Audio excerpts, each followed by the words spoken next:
What is going on, everybody? It is episode 508 of Pop Culture Crisis. Welcome back. My name is Brett, and I am here with my co-host. Would you introduce yourself, please? Hi, Crisis Actors. It's Mary. I hope that you all caught our Spaces with Josie joint appearance. I don't think we've done one of those before, and we certainly didn't do it on a space on Twitter. I'm not really familiar with that whole world. I don't listen to Spaces myself. You kids and your newfangled technology. Yeah. But I think it went well, don't you? Yeah, no, it was. I was actually explaining this. I was because after the show, I went and did me and Colonel Kurtz do the show on Monday, and I was talking about how difficult it is to do something like that with no visual cues for like talking. A little bit, right? yeah. Like when me and you do the show, there's a lot of visual cues based on who's talking, if you've got something to say, things like that. So, and I can only imagine how difficult it is to be on a space with Alex Jones, Elon Musk, Vivek Ramaswamy, and just about every other person who talks for a living and needs to make headlines with whatever they say. Yeah. Like it's just a constant, like people clamoring for airtime. Yeah, it is kind of a Ours was battle. chill. Yeah, I think part of it is like I've explained this. I think I said this more on other shows, but it's like when you do something like this, you kind of have to get comfortable with the idea of getting your words in, meaning that in polite conversation, not recording something, there's a different approach to having a discussion with someone. Whereas when you're doing something like this, it's not really the same thing, because in a regular conversation, it can go as long as it needs to go, and you can wait 10 minutes to say what you need to say as everyone says their thing. In a space like this, every discussion has an expiration date, and there is the possibility that if you don't speak up, you may not actually make your point. Also, if you sit with it for too long, at least for me, I just forget. You're going to forget it. Yeah. I forget that shit so quickly. It's just gone. And then the worst part is that then somebody could be saying something really, really important, and I'm sitting here like, what the hell was I gonna? And then I'm trying to like push it back to the the forefront of my brain. If any of you guys missed it, the space is still up for you to listen to it back on TRHL Official. Yes, so go and check that out, guys. It was a lot of fun. We talked about Disney, talked about Taylor Swift maybe or maybe not being the Antichrist, and we talked to some of the people who were in the space who asked questions. It was a lot of fun, so you should go and check that out on X. We got a bunch of stuff to get into today, but before we talk about that, would you please hit the like button on this video? I don't think I actually prompted anyone in the chat today. Usually I prompt early. I say, would you hit the like button, please? So hit the like button on this video. Subscribe here if you have not subscribed already. We're at 84,000 subscribers. We're pushing our way to 100,000. It's a very exciting time. So if you have not subscribed yet, please go ahead and do that. We want you here. We want you to watch every video. Also, share the videos with your friends, because that's the other way that we helped grow the subscriber base and get this show out there to new people, is sharing the videos out so other people can see it and perhaps they enjoy what we have to say and they'll come in and join as well. And remember, all super chats $20 and over, we will interrupt the discussion. We will read them right then and there. And then when we're done, we will get right back on topic as best we can. Again, like I was saying earlier, sometimes you forget what you're saying, but you do your best. So what do we got to talk about today? Disney is facing this absolutely enormous lawsuit where 9,000 evil feminists are suing Disney for gender pay discrimination. Maybe they're not evil feminists. I have no idea. But they're being suing for gender pay disparity, saying that they're not making as much as their male colleagues. So we're going to get into that. We're going to talk about this absolutely botched SNL skit, which has been making the rounds in a lot of places. I've talked to a lot of people today. I know yesterday they were asking us if we were going to use it for cringe of the day. We wouldn't even be able to show it because these companies are so protective about their copyrights. But we're going to talk about some of the backlash that's come to SNL because of this horrible skit that's depicting what happened on those it's being called anti-Semitic. Yeah, it's being called anti-Semitic, but it has to do with the committee hearings on anti-Semitism last week, where the heads of these major universities essentially made themselves look like idiots because they didn't know how to answer these questions. To be fair, Stefanik also made herself look like an idiot, which is why SNL made fun of her. Yeah. So we're going to talk about that. We're also going to talk about Shane Dawson, who is in the news. He has I think I put adoption in my notes, but it's not adoption. Twins via surrogacy, and it's become a big debate online given the fact fact that Shane Dawson has created a lot of viral and controversial content. Mary's going to have to take the lead on this one because I never watched Shane Dawson content, so we'll get into that. Also, Selena Gomez gets on the internet and fights with all of her fans. Yeah, right? That's pretty much it. She's defending her new relationship with Benny Blanco like a 13-year-old girl would in her first middle school relationship. Is Benny Blanco just like Bad Bunny, but not? I don't know who Benny. I know I had heard his name before. I'd heard the name, but I wouldn't be able to pick him out of a lineup. He is a musician. Yeah. That's about all I know about him. Right. And he's ugly as sin. Okay. Well, there you go. That's Mary's passed her judgment on him. It's time for Selena to break up really all anyone had a problem with. Exactly. All right. Before we get started, guys, would you go and check out the merch store? The link is pinned in comments there. If you're looking to get the mug, which I really think you should buy, you should have a Let's Go mug. Let's Go, which people were hitting in the chat yesterday. So clearly the message is out there. You should grab it. Also, there's a Let's Go t-shirt. And of course, Mary's Everything I Don't Like is a PSYOP shirt. It's true. And it's starting to look more and more true every day, is it not? Yeah. Yeah. Actually, really yes. Yeah, it is. All right, guys, let's go ahead and get started then, shall we? We got a bunch to get into today. The first is more cringy. This would have been perfect for cringe of the day if we didn't already have cringe. Yeah, the cringe in the world is just so overabundant that I feel like cringe of the day needs to become like a whole segment. Yeah. This one is from Drew Barrymore's talk show where she talked to Oprah and kind of got too handy with her. She was getting real touchy-feely to the point where everyone thought it was really creepy. I left it paused on the screen just so you could see. Why? Why would you ever make that face in the middle of a conversation? Oh, that's the noise coming out of her mouth. We go 1 second later than that one. She like closes her eyes. Why would you make a face like that in the middle of a conversation? So let's watch the clip. The whole thing, the minute-long clip. All right. Yeah, because you can see it gets progressively weirder. Okay, here we go. Why were they jiggling? She did the same thing with Dylan Mulvaney.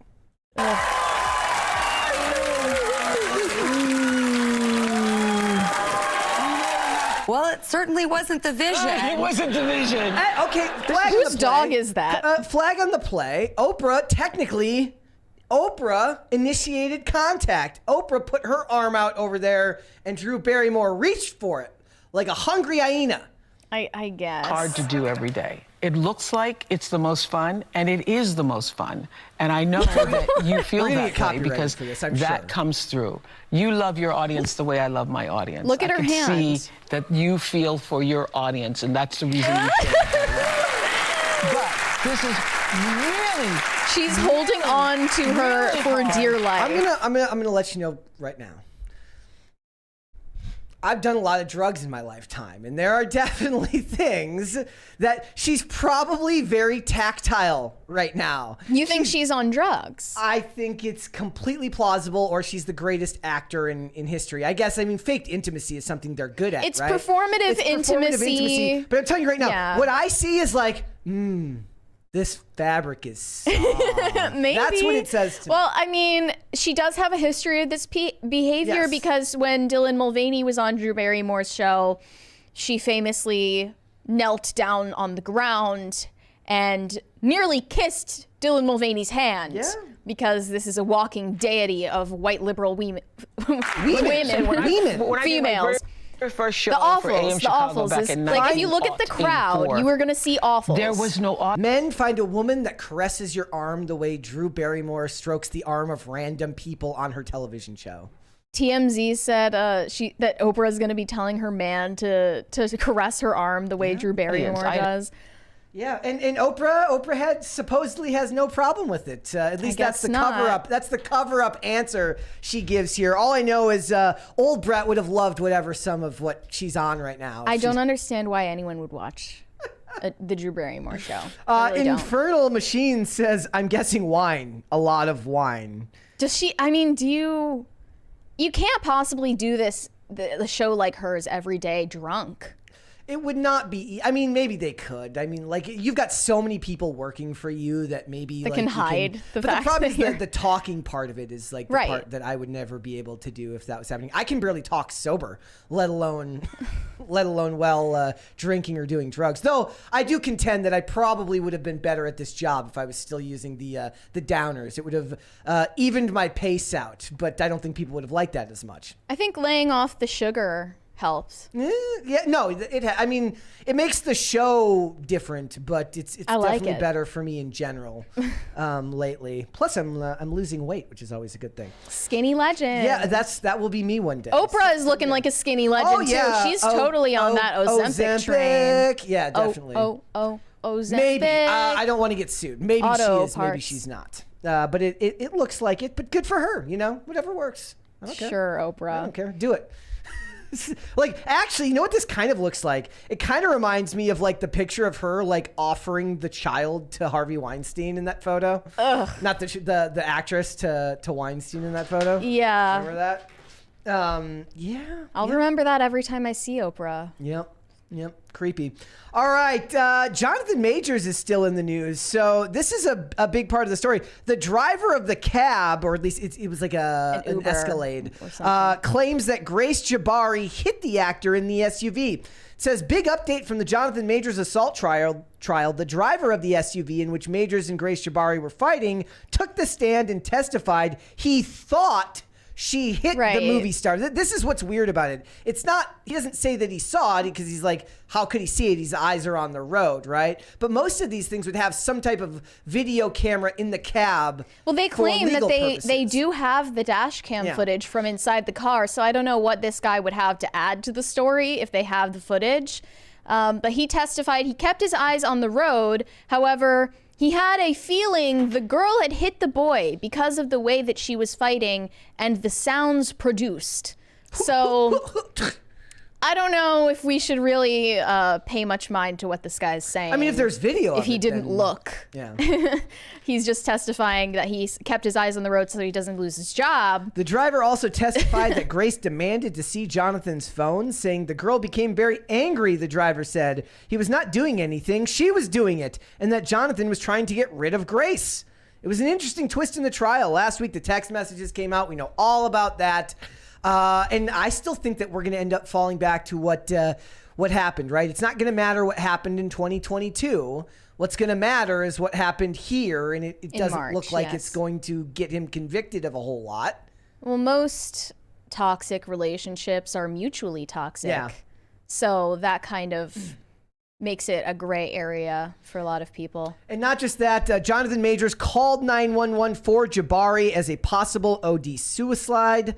When was that? So this is the cops on behalf of the accuser. So this is from that day. It says, two NYPD officers who responded to the scene back in March took the stand Tuesday in the Majors assault trial. Their testimony was interesting, mostly because they gave the blow-by-blow as much as they could recall anyway. Don't they have body cams for this exact type of thing? We have the dash cam. We have the security footage from the club that she went to. We have the body cam footage from the police officers. I was watching... I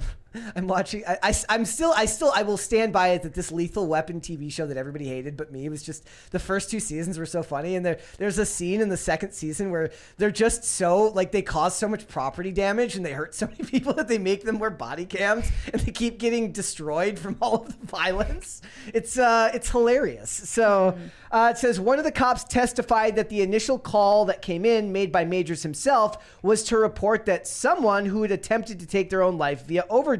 Someone who had attempted via overdose. The cops also noted when they got there, Jabari was on the floor in Majors' apartment, and when she finally awoke, the first thing she asked was how she had gotten there. They also testified that Jabari then asked Majors if Majors was there and if he was outside, seemingly worried. So remember, she left him the night before and went to the nightclub. Seemingly must have made her way back after the nightclub that night. Another interesting tidbit, the officers testified that Jabari asked them why her ear had been hurt. Because remember, a cut ear is one of the reasons Majors is being prosecuted. But on the stand, the officers conceded that they did not ask her if she'd fallen. As for what Jabari did say about the injuries, that she testified that Majors had hit her several times in the head and that he'd grabbed her by the throat. So was this supposedly, are we supposed to say that this happened in the cab, perhaps when she was reaching for the phone, because he's cheating. She reads the cheating text messages, you lying bastard. Were the text messages Megan Good? I don't know. Did he put Megan Good in his phone contacts as Cleopatra? Is this guy, like, could you get any cringier? Could have been.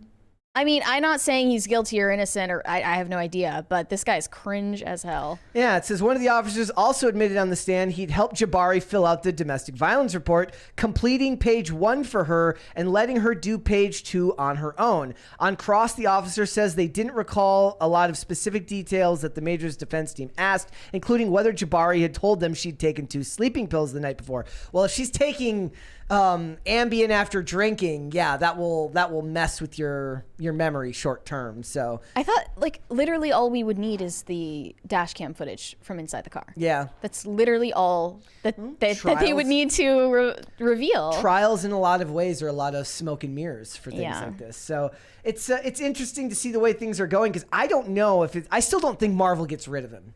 I think he ends up staying at Marvel. And people have, let's face it, people have short attention spans these days anyway. People have short attention spans, but also most people don't pay attention to headlines about actors. Most people wouldn't recognize Jonathan Majors in a lineup. Yeah, they'd say who? Yeah, they don't know who this guy is. They just know, Kang is a character in the MCU. They're like, oh, did Kang beat up a woman? That's not very nice, but he is a bad guy, so I guess that's I can't emphasize enough how little attention people pay to pop culture news. Yeah. Most people I'm talking about. Like, they don't know who Jonathan Majors is, let alone about any controversy or scandal. They don't know who Ezra Miller is. It just doesn't enter the public consciousness. It has nothing to do with the box office for any of these movies that have controversial actors in them. That's the kind of risk assessment that Marvel is going to be doing. So is like, without bruises, like, if you've seen Creed 3, Jonathan Majors is a huge dude, like an extremely built dude. She got a cut from being punched in the head. Yeah, it's weird. Like, that doesn't really track to me. Like, dude's probably a bad person, as we've seen from the text messages that came out. At the very least, emotionally manipulative. Yeah. Right? But, I don't know. Like, a lot of this doesn't add up. And the problem, I think, for prosecution for something like this, if you're a layman like me, confusion means what's going to get somebody to convict when it's all so confusing, right? Or at the very least, if you're Disney and the public sentiment is confusion rather than outright dislike for this guy, if the storyline, if the timeline is muddled, if all of the facts are muddled, a lot of people are just say, I don't know, whatever, right? So that actually works in Disney's favor, because then they don't have to replace this guy, right? So they're not gonna. I don't predict that they're going to. We'll have to wait and see. All right, so did we ever end up asking the set of Lady Ballers if there was I did. Okay. There were no actual sex scenes, obviously, in Daily Wire's Lady Ballers, but there were sexually suggestive scenes. And I asked Billy Ray Brandt, who played Coach Rob's girlfriend, were there intimacy coordinators on set for any of those scenes? And she said, no, we just had acting coaches, and I was just heavily prepped for those scenes. Well, so everything was fine. Sounds like Jennifer Aniston needs to be in the next Daily Wire movie. I'm sure that would happen. Sure. Jennifer Aniston is dishing on the infamous and raunchy John Hamm sex scene. Viewers of the morning show, I don't know if we have any, do we have anybody that watches Apple TV in the chat? There might be some. Literally people in there. No one. Now in its 3rd season, featured a steamy scene with Aniston and Hamm. In a new interview with Variety, she opened up about that moment with the Mad Men star. She says, quote, "They asked us if we wanted an intimacy coordinator. I'm from the olden days, so I was like, what does that mean?" She said, I don't buy for a second that she doesn't know what that means. They said, it's where someone asks you if you're okay. And I'm like, please, this is awkward enough. We're seasoned. We can figure this one out. Yeah.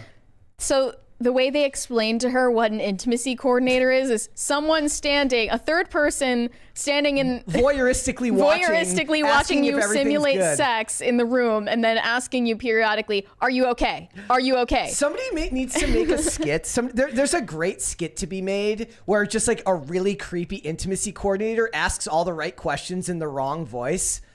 Is it good? How you feeling? Are you okay? SNL would do that if they were funny. If they were funny, they would do that. It says, like, but here's the thing. I always wondered, and I could be wrong because I'm not an actor, but it's like, shouldn't the director, if he's doing his job, also be able to do this? Well, usually intimacy coordinators are also directors. There's no one who just goes by intimacy coordinator in Hollywood. They're multiple trades. Yeah, but they're not the director on that episode. They're still an intimacy coordinator for that scene, right? So why not send all the directors to intimacy school training? Huh? That sounds awful. What's it called? Continued education, right? Continued learning or whatever that they make all professionals do. So to continue your professional development, you drag Martin Scorsese's old ass into continued learning training so that he can learn how to be an intimacy coordinator so he can ask all of the right questions when he's making his movies. I'm sure they go to diversity, equity, inclusion conferences. Yeah. And they do continued learning in that way. Yeah. It says, intimacy coordinators are becoming more commonplace in Hollywood. Yes, because Hollywood is full of weirdos that need to be watched over for the sake of HR, not for the sake of these people's safety. Well, the reason actually that intimacy coordinators are becoming more commonplace in Hollywood is because sex scenes are becoming more commonplace in Hollywood, especially with the downfall of network television and now with streaming shows. Anything goes. You can show basically flat out pornographic scenes in any TV show as if it's normal. And that is the reason why intimacy coordinators are a thing, because people are naturally uncomfortable with simulating sex on camera. It is not a natural thing to do. You need to convince yourself that this is normal and this is just something I do in my profession, and do mental gymnastics to convince yourself that this is appropriate when it is not. I watched a Jason Statham and Jet Li movie called War from 2007 over the weekend, and there was definitely like a scene where it's basically in a montage where the Jet Li's character, who's essentially like a Yakuza hitman, and he's like taking on the Yakuza and the Triads by pretending to work with both of them. And he gets like a payment from one of these crime bosses, and it's brought to him by a call girl who then essentially just takes her clothes off.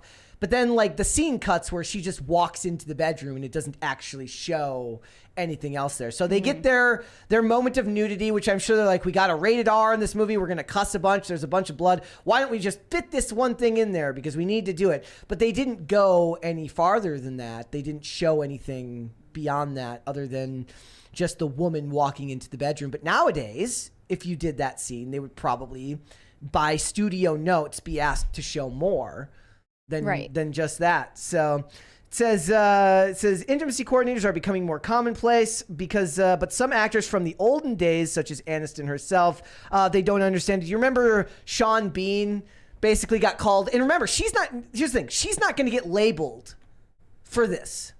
Sean Bean was basically called a creepy old man for being like, we can figure it out on our own, right? Like, because when a guy says the same thing, it's lecherous and creepy, and he just wants to put his hands on the woman. But when Jennifer Aniston says it, the comments are basically, that's because she's a professional.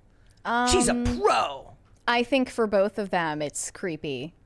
I would say no matter what, if you think that putting pornographic imagery in mainstream television and movies is normal, and you think that this is normal professional behavior for actors, that is creepy and that is weird. How would you fix it? So other than like removing them outright, right? So not about removing them, but about like, what would you change? Because it feels like there are definitely certain aspects of the audience. Like if you go through Twitter, right? You look at these topics when people are talking about these issues, and a lot of times, depending on the account you're looking at, it can be split down the lines of some people are like, oh my gosh, I love that scene. And then a lot of other people who are saying this is not necessary. Why are these in movies these days? How would you fix it? I have never seen anyone say that a favorite scene of theirs from a TV show or a movie is a graphic sex scene.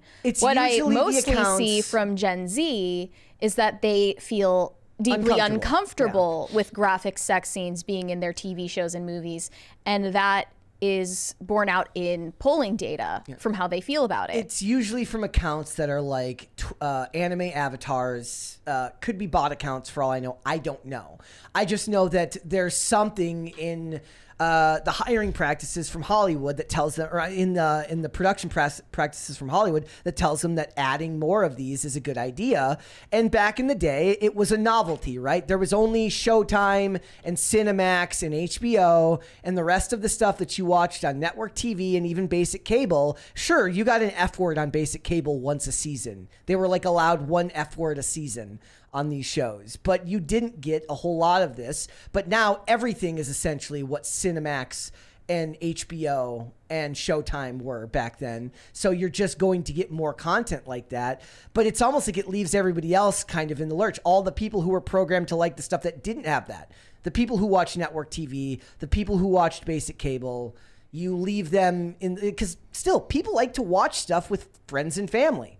It's still weird if you watch something like this and you're like around people you know. I even would feel weird when I'm watching a sex scene and I'm alone. Yeah. But yes, if you're around other people, it's even more uncomfortable.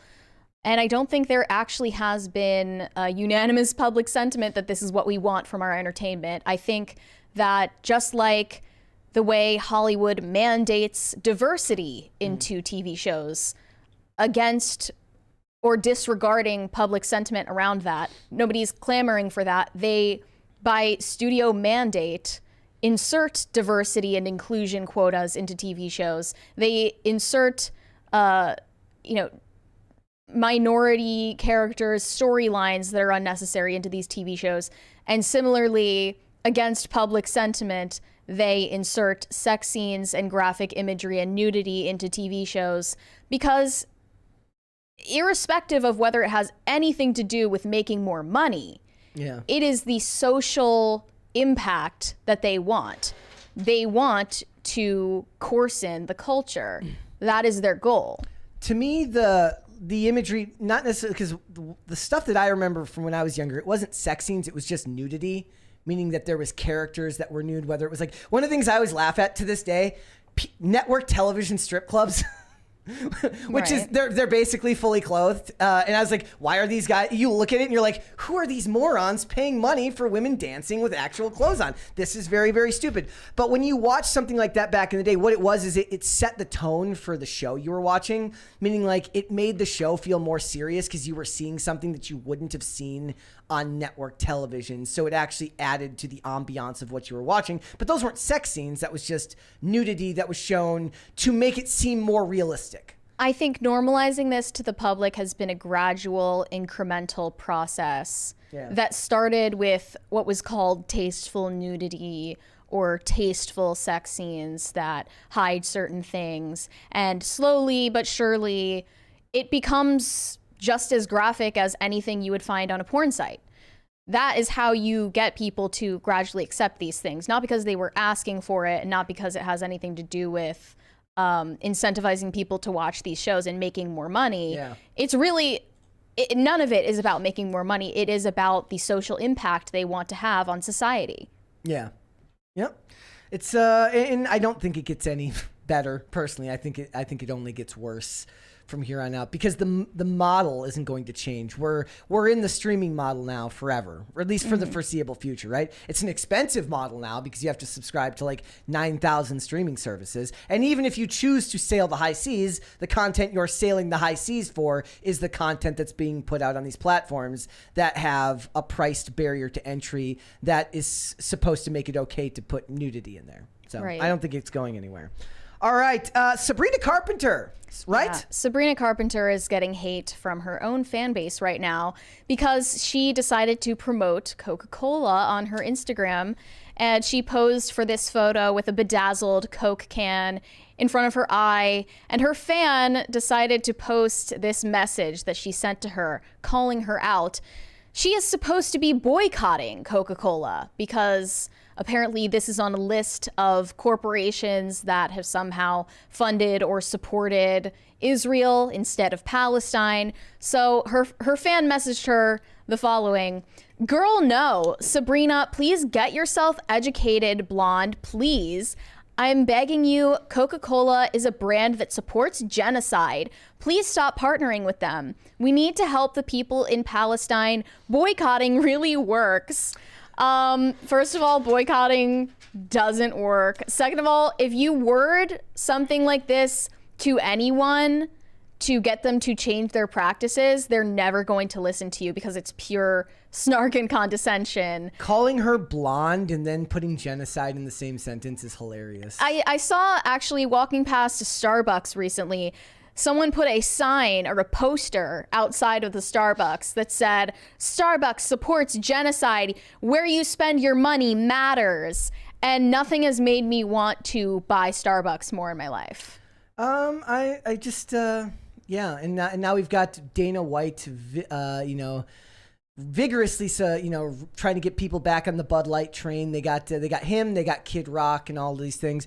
I love the idea that Coca-Cola just leans into it and just says, like, go genocide. And, as if that is like makes a Coke can. You know how they have the Coke cans with the names on them and it just says genocide right on the side.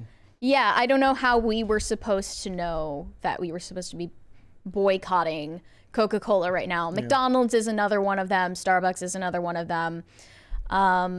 It's just they're saying that. Okay, so yes, performative. Bud Light lost a ton of money in stock. They're absolutely right about that. But they killed their main fan base, their main consumer base, right? They went after the people that had kept the product marketable for so long. Coca-Cola is not losing any business because Sabrina Carpenter held up a Coke can because Queers for Palestine say that it's a bad thing. Yeah. I saw this other tweet recently. Someone went up to a random stranger who bought Starbucks and said, like, "Girl, it's blackout day and Starbucks supports Israel. How dare you spend your money at this company?" And this person said the woman started crying. Like, what is wrong with these people? I'm a Pepsi supporter anyways. Well, when I drank soda, I was team Pepsi all the way. But it's not like I even care. There are plenty of reasons that I could come up with to criticize Sabrina Carpenter. Yeah. This is not one of them. Yeah, no. And this is why we get our own pass here because we're not team boycott whenever these things come up, right? Like I'm not boycotting. Any boycotts that have worked only worked for a temporary period of time. Yeah, it's and Sabrina Carpenter is not going to lose any sleep over this because at the end of the day, it's not about the virtue signaling. It's about how much money you make. The moolah. It's about how much money you make. It's all about the Benjamins. Yeah.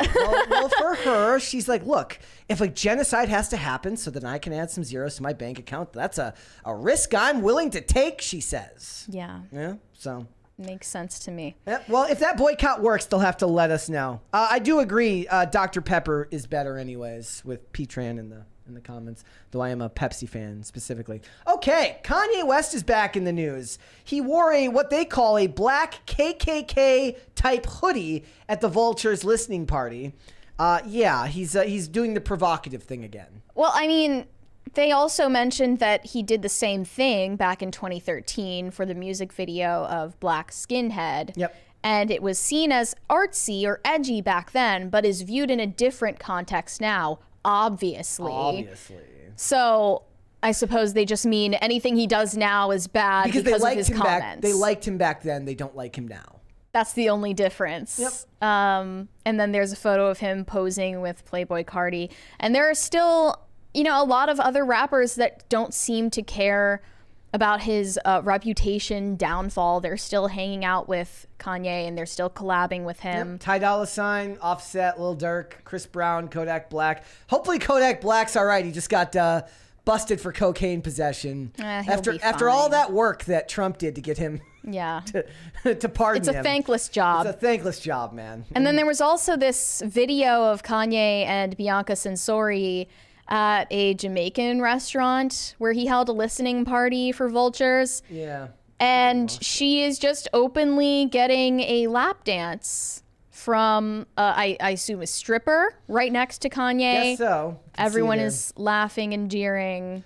And what did you say about this? You said, I mean, what happened to... What happened to that whole Christian dad phase?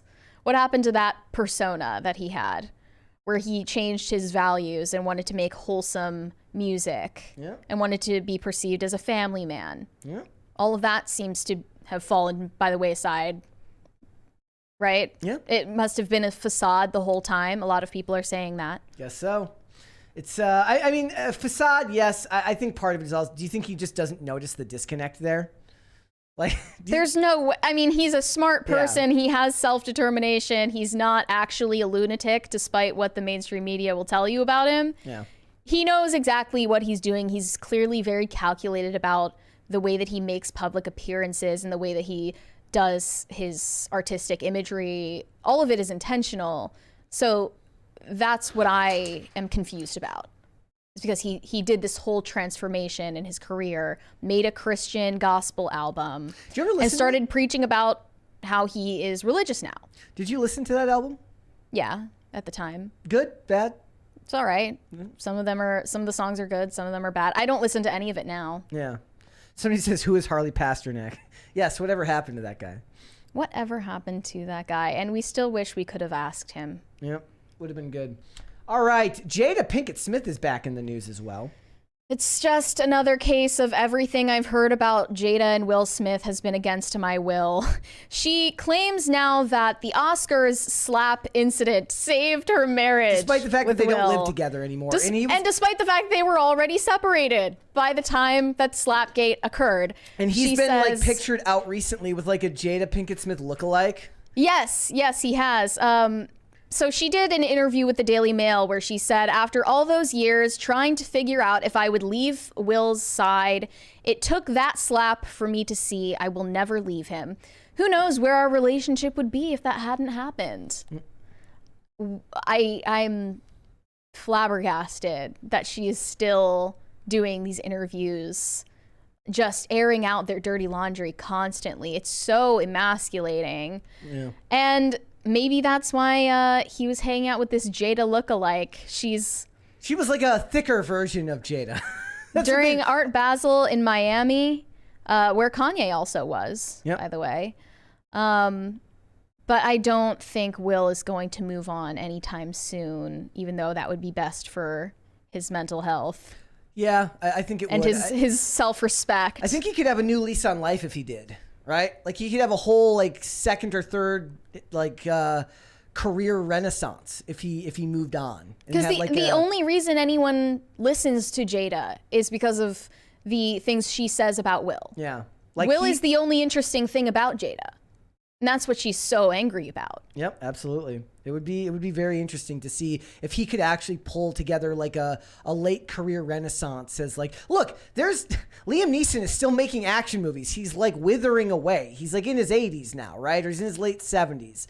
Like Will could be making movies he could be Denzel again if he turned it around, found a way to turn it around and make people forget about all of this crap that happened in his middle years. Mm-hmm. I'd like to see that happen.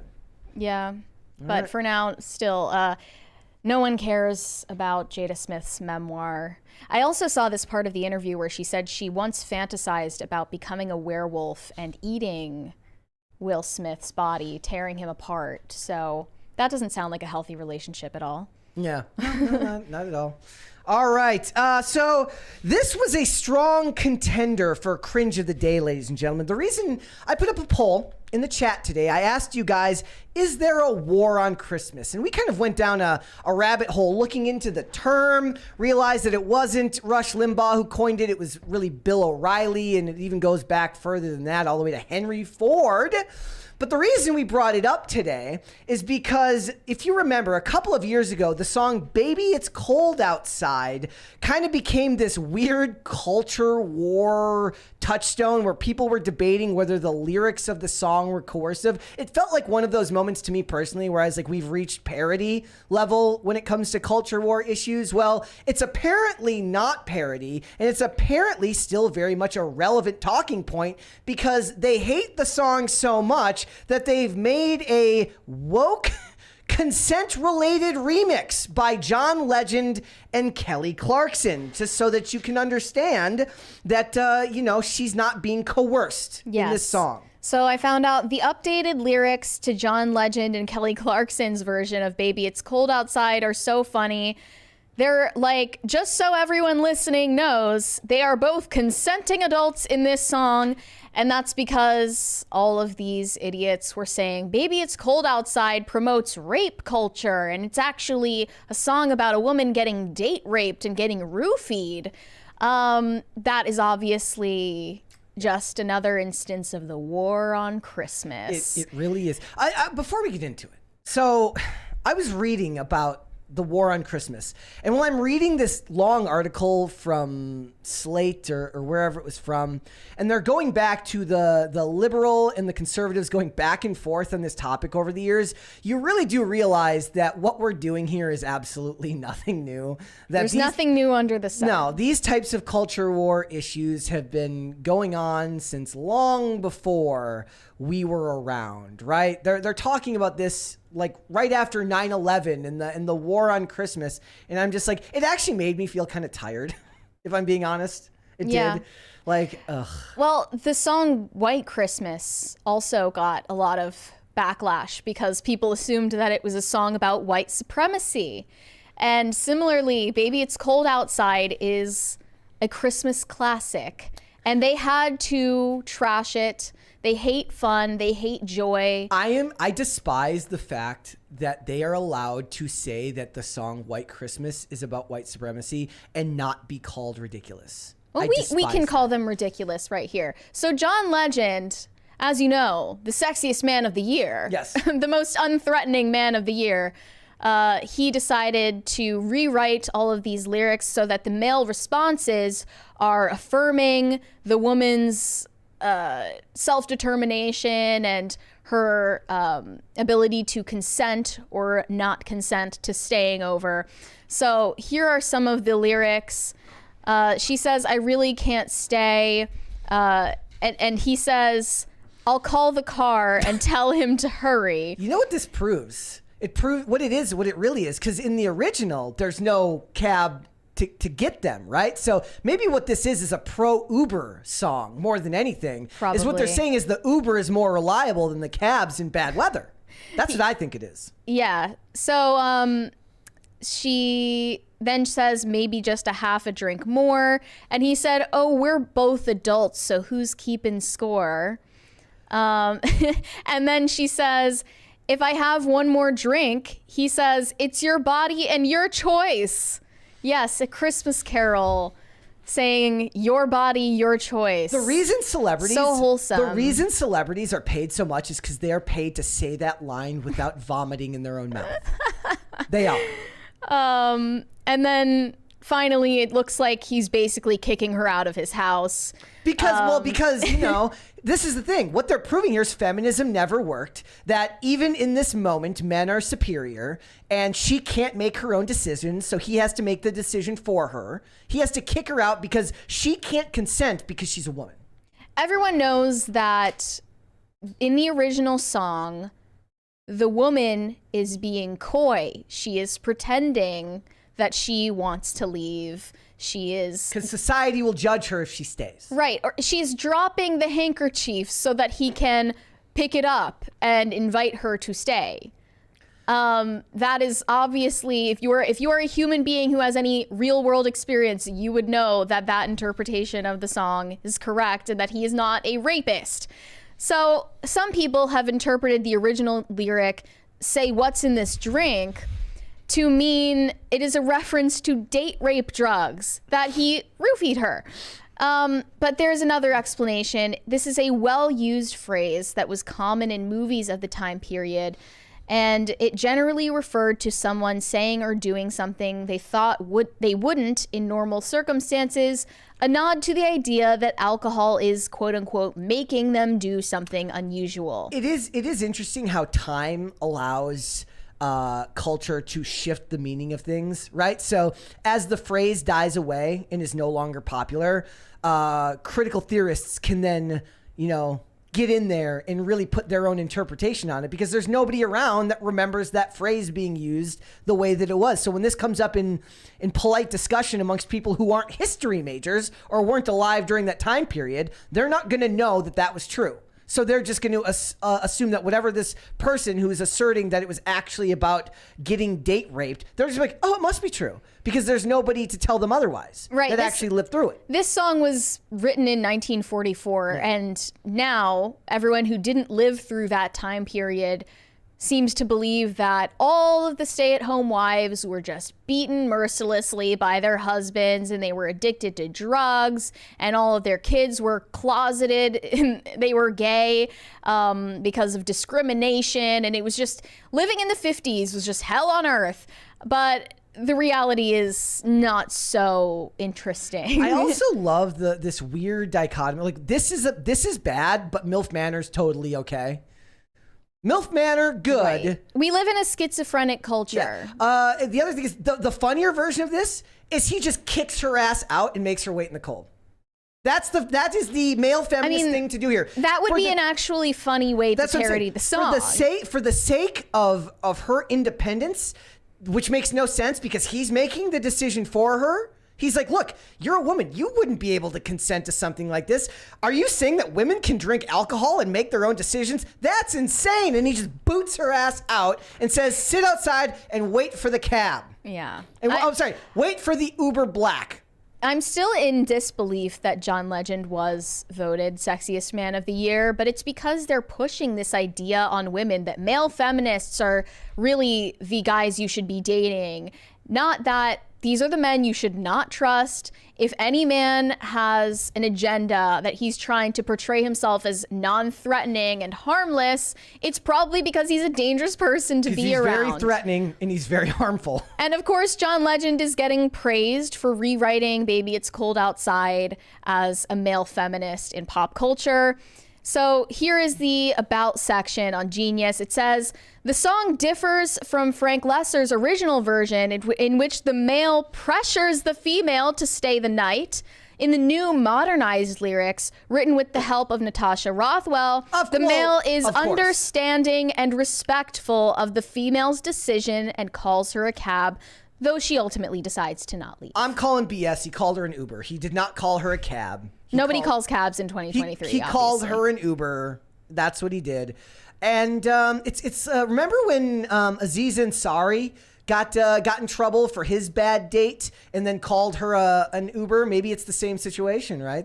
He has the bad date and then he calls her an Uber when that was his idea of being a gentleman. Of being a gentleman, right? So all of this is patently insane, and it shows you just how unserious. When these people tell you that this is all in your head and that this stuff isn't happening, take lesson from examples like this. It's happening in society. It's happening every day. I have to remind myself sometimes that it's happening because I tend to be highly critical of my own thought process, and I don't want to feel like I'm falling into an echo chamber as far as my beliefs. It's kind of like when and we're going to talk more about Saturday Night Live later, when you look at the Levi Woke skit and you realize that this thing that they made fun of in 2017 is the real world now. It is. It's the world we live in. And Christmas is a particular example. Like, what's our voting at right now? So 78% say that, yes, there is a war on Christmas going on. Yeah. But it's not just this example, right? We've also got, so like you said, schizophrenic culture. Schizophrenic culture, because there's also the Ariana Grande song. Right. Ariana Grande had this Christmas song called Santa Tell Me, and she decided to re-release it under a different name, Santa Tell Me Naughty Version. it just seems like a marketing ploy to get people to stream it again. Yep. She changed totally 2 lines. 2 lyrics of the song. She changed it from what was it? The original version said, I want to have him beside me on the 25th by the fireplace. And she changed it to, I want to let him unwrap me, get on top of him by that fireplace. So those were the total of the changes she made. Well, here's the problem. What if she had a drink, Mary? What if she had a drink? Is she allowed to do that now? Because according to John Legend, he should say, whoa, I'm going to call you a cab even though you live here, and I'm going to send you back to your room. Because you're a woman and you can't handle alcohol, you must be treated like a child, according to John Legend. Yeah. Yes, that's the truth. But it's not just that coarsening the culture. We also have Lifetime with the first ever Christmas movie sex scene. Yes, this is a cowboy Christmas romance. I'm not making that up. At least it's on Lifetime and not Hallmark. Yeah. I mean, obviously, this would never happen on Great American Family.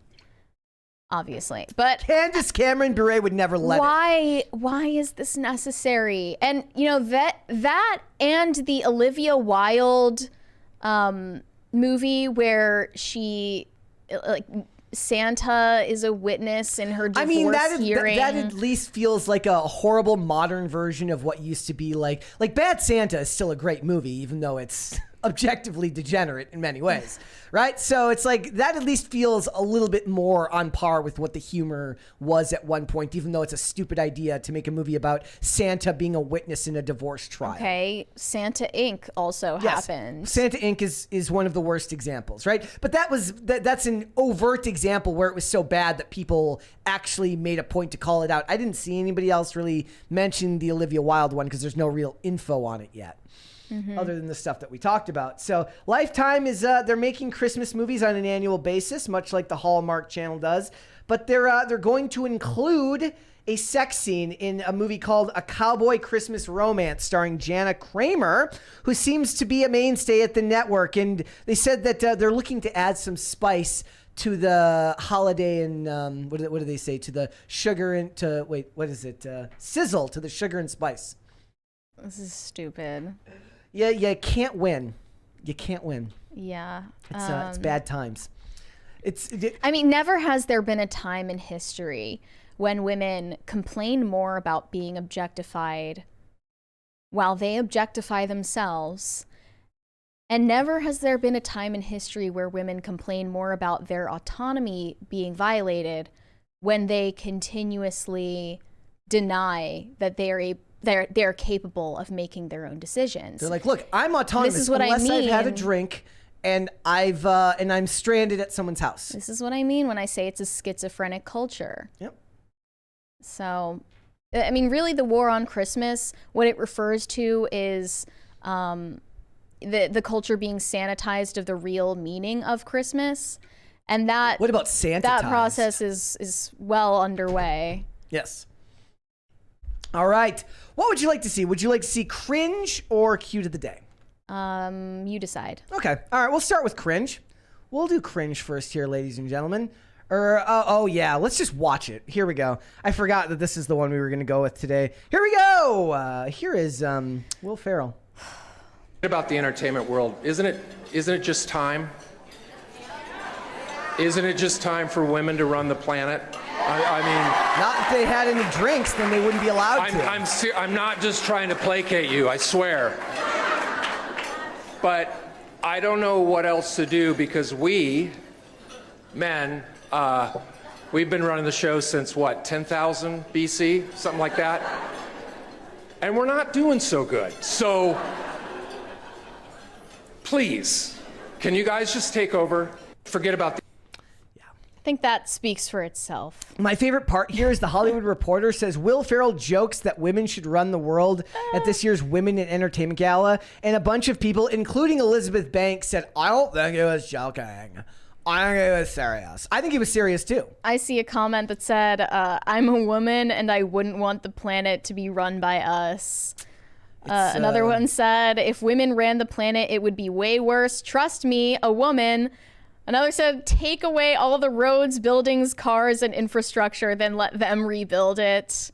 Yeah. I don't think he was joking, though. If it was a joke, it's a gag, right? Then it's whatever. Put this next to his DJing thing, and I'm just like, cringe.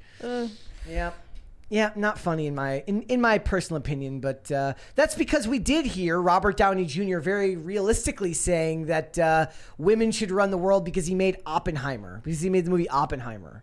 Cool. All right, let's do Cute of the Day. We got a couple here. First one here is from Maga Max. It says, this is our new cat, Raja, who loves our Christmas tree. We rescued him, and I'm going to use this opportunity to encourage all crisis actors to only rescue. Hashtag PCC, hashtag Cute of the Day, hashtag Let's Go? Question mark. I almost mistook your cat for a right Christmas ornament. Very cute. Cute. Very cute. Cats love Christmas trees. I love eating them. They love knocking them over. Yeah. All right, let's do one more here. This one's from Old Warrior. Says, here's Sully, our new kitten. He's a little psycho. Aww. I like his tiger stripes. Yes, he's very cute.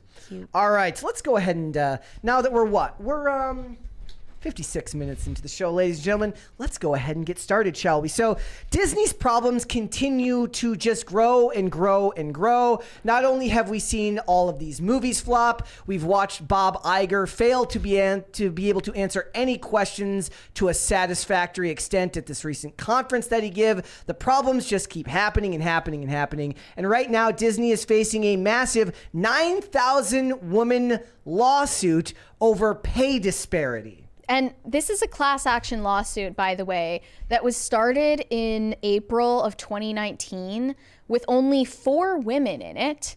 And slowly but surely, the lawyer who is in charge of the case has amassed 9,000 women who still work for or used to work for Disney that are claiming there's a total of $150 million in stolen wages that they were cheated out of because they're women.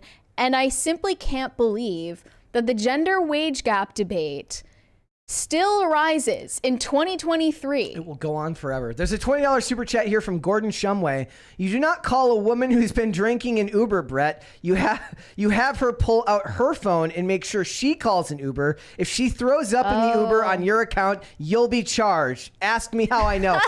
Gordon Shumway, I'm going to ask you right now. How do you know? Let us know. It says a judge on Friday certified a class action lawsuit that alleges that Disney paid 9,000 women less than their male counterparts. The suit is the largest ever certified under California's Equal Pay Act, which makes it illegal for workers to be paid less for substantially similar work based on their gender. How do they quantify substantially similar work? There were women who provided examples, but really it's like, I wasn't promoted in 2 decades working for Disney while I saw all of my male colleagues getting promotions. Because they likely asked for the promotions or they were very vigorous in pushing for raises every time their evaluations came up. We've had this debate. We have, in fact, had this debate countless times, and they're never going to listen. Nope. So the lawyer, Lori Andrus, said Disney has been gaslighting these women for 4 years. They love their jobs, they love the brand, but they want to be respected and treated the way they should be in the workplace. Lori Andrus is like, oh, we paid them the same, Lori. And then Disney responded to this saying, we are disappointed with the court's ruling as to the Equal Pay Act claims and are considering our options. Whereas 4 years ago, when this lawsuit began, they said there is no merit to these claims. None whatsoever. And they're starting to change their tune, I guess.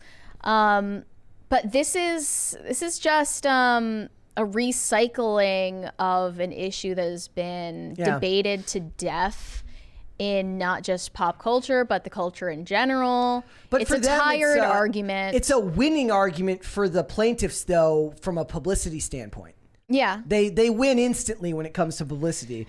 It says female Disney employees who have worked for the company in California since April 1st, 2015 in a non-union position below the level of vice president and who have been assigned to a job, family, and level. It covers employees from the Disneyland hotels and theme parks, the cruise line, the Disney Film and TV Studios, ABC, Marvel, Lucasfilm, and other unions. Now I'm picturing The Jessica Jones actress, like really pissed that she's not making the same money as Mike Coulter from Luke Cage. I'm picturing some hilarious people that could have been in this lawsuit. I don't know who to side with, because obviously we hate Disney, we hate Bob Iger, and anything that hurts Disney is something to celebrate, right? But also we don't like the feminists, and we know that the gender pay gap is a bunch of BS. So I'm not sure who to side with. What if they pulled an Uno reverse and they sent them to like assertiveness training? They're like, look, you want to raise? We'll teach you how to be assertive. So the next time you go up for performance review, you'll learn to walk away if you need to.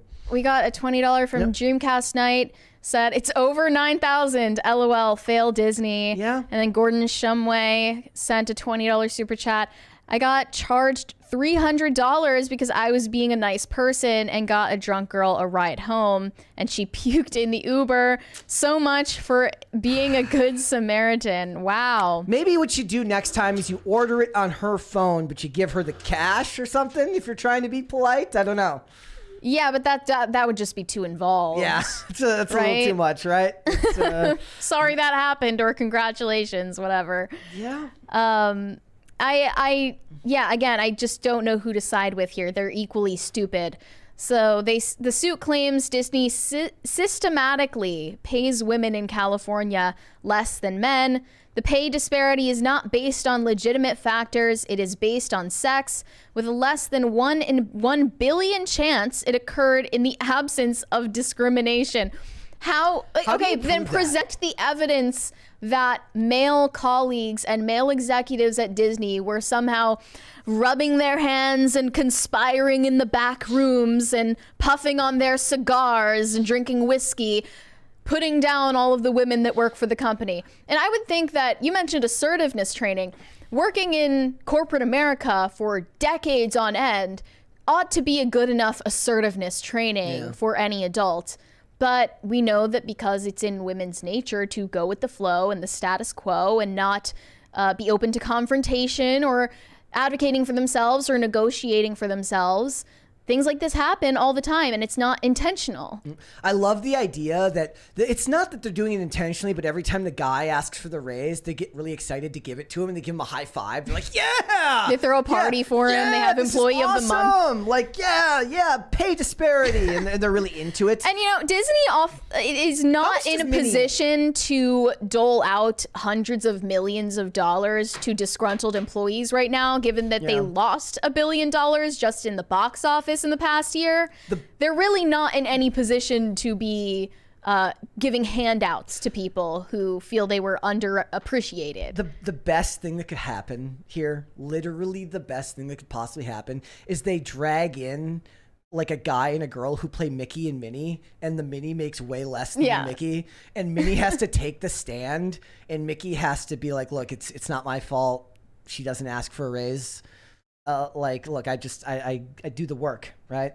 She argued that just because two employees are in the same job family and level, that does not mean that their work is substantially similar. She rattled off a long list of job titles: music producers, pastry chefs, nurses, architects, ride engineers, visual effects directors, security dog handlers, Star Wars social media managers. Well, that person should be fired. Star Wars social media managers. To argue that the class members were too diverse to merit certification. That's true. Pastry chef is not making the same as a nurse or a music producer or a ride engineer or a visual effects director. There's a large disparity there in the type of jobs that you have and what could be in the type of people that would be qualified for. I mean, the fact that this lawyer was able to bring thousands of women on board to a class action lawsuit over such a short span of time will show you that most of these women, if not all of these women, had not an inkling in their whole careers that they were being discriminated against based on sex. They just got an email that said, that did happen to me. Fill out this form if you want to join on the off chance that Disney will give you a big payout in 2025. And they never once had the notion that they were being underpaid compared to their male colleagues. You're not supposed to share your salary with your colleagues. You're not supposed to talk about those things. Obviously. It's funny too, because I actually recently got like a class action type letter in the mail from people that were suing the company that makes Suboxone, which is a medication that they put people on when they're getting sober, right? It's an opiate blocker, and it will prevent you from going through withdrawal. And basically the idea was that they were like people who were paying out of pocket for it. They were like marking up the prices on the out-of-pocket expense for the medication. And thank you guys. Yes, party time. Let's go, guys. Yeah, the idea here is that they're just like, oh yeah, I was being mistreated. Yeah, I was. That's actually true. Perfect. Once you plant the idea of victimhood and oppression in someone's mind, of course, they're just going to take it and run with it because that's currency these days. Yep. And there's never been better evidence that you should not stack your corporate offices with a bunch of female diversity hires because they're going to conspire to do something like this. Yeah. As Matt Walsh said on Twitter just the other day, name one institution that was significantly improved from bringing in female leadership. There are 0 examples you can bring up. Well, as we're going to talk about in the next segment, all of the heads of these universities are all women. Right. Yeah. And I don't believe for a second it's because of their qualifications. Yeah. It's, well, especially not Claudine Gay or whatever. We were talking about that last night on Colonel Kurtz's show. But it's this is just another in a long line of problems for Disney right now, and they can't really afford the bad publicity. They're about to pay $1 gazillion to buy Hulu. Well, maybe the enemy of my enemy is my friend. So the enemy of Bob Iger is this feminist class action lawsuit. We'll be friends in the meantime. That's fine by me. I mean, there was also all the stuff that was going on when they had to furlough people during COVID and everything, right? Like there was like Disney's always tough shit. I mean, tumultuous place to work. All corporations that are at the level of Disney are extremely bloated, and there are people that work there for years on end providing 0 value. I mean, if anything, they're overpaid. Almost all of these women probably overpaid for the work that they do. I mean, I don't know about, like, I've heard some horror stories about the pay for people who work in the parks and stuff like that. I don't know. Well, this isn't involving any of the people that work at the parks. It mentioned the parks in here. It did. Is it? Yeah, it did. I mean, this is from all branches of it. Well, all the examples that they listed hotels were and theme parks, the cruise lines, Disney film. It's not just the TV studios. It's all these other areas too. But it'd be funny if some guy tried to get on this lawsuit. He's like, "Look, I'm underpaid too." He's just never asked for a raise. You know what needs to happen at Disney? All of the men in the corporate offices need to quickly transition to be women so that they can join the class action lawsuit. That's perfect. In fact, I wouldn't doubt that there are transgender identified men that are listed in this class action lawsuit. 9,000 people, there's bound to be a few in there. No doubt. At least a couple, yeah. It's all bad news for Disney, and we'll wait and see where it comes. But they're facing constant litigation these days. It's just this doesn't seem like a very fun place to work. Sucks to suck, I guess. Sucks to suck, Disney. All right. Andrew Jacobs said, this is for Tim Carter, Jeremy Boring, and Michael Knowles. As a diehard Frank Zappa fan since 2008, the Flo and Eddie era was extremely underwhelming. Puke emoji. I assume this is referencing Together Again, the song which is coming out on Friday. Are you excited? I'm very excited. Very excited. I've heard it, and it's great. Big Dave sent us 99 cents without a message. Shane H. Wilder said, happy Tuesday. This space was great. The more you do them, the more comfortable you get with them. That and video spaces are coming soon. That would be easier. Video spaces. Okay. Let's do one more. He also said Drew Barrymore and Oprah need to get a room. Tell me LOL. about it. Tell me about it. I wish that they would. All right, let's hold off. Let's come back after the fact. So, guys, over the weekend, there was a Saturday Night Live skit that went viral for all the wrong reasons. It got a lot of backlash because it was a skit addressing the recent, what was this? This is a congressional hearing where Elise Stefanik was cross-examining the heads of all of these universities, including Harvard and MIT. So Claudine Gay specifically, and she was asking them about their code of conduct on campus and whether hate speech against Jewish students is permitted by other students. And SNL decided that they were going to make an extremely unfunny skit parodying the congressional hearing. It wasn't offensive. It was just aggressively unfunny. I don't think that this skit is anti-Semitic by it's anti-funny stretch of the imagination. It's just unfunny like everything else that SNL does these days.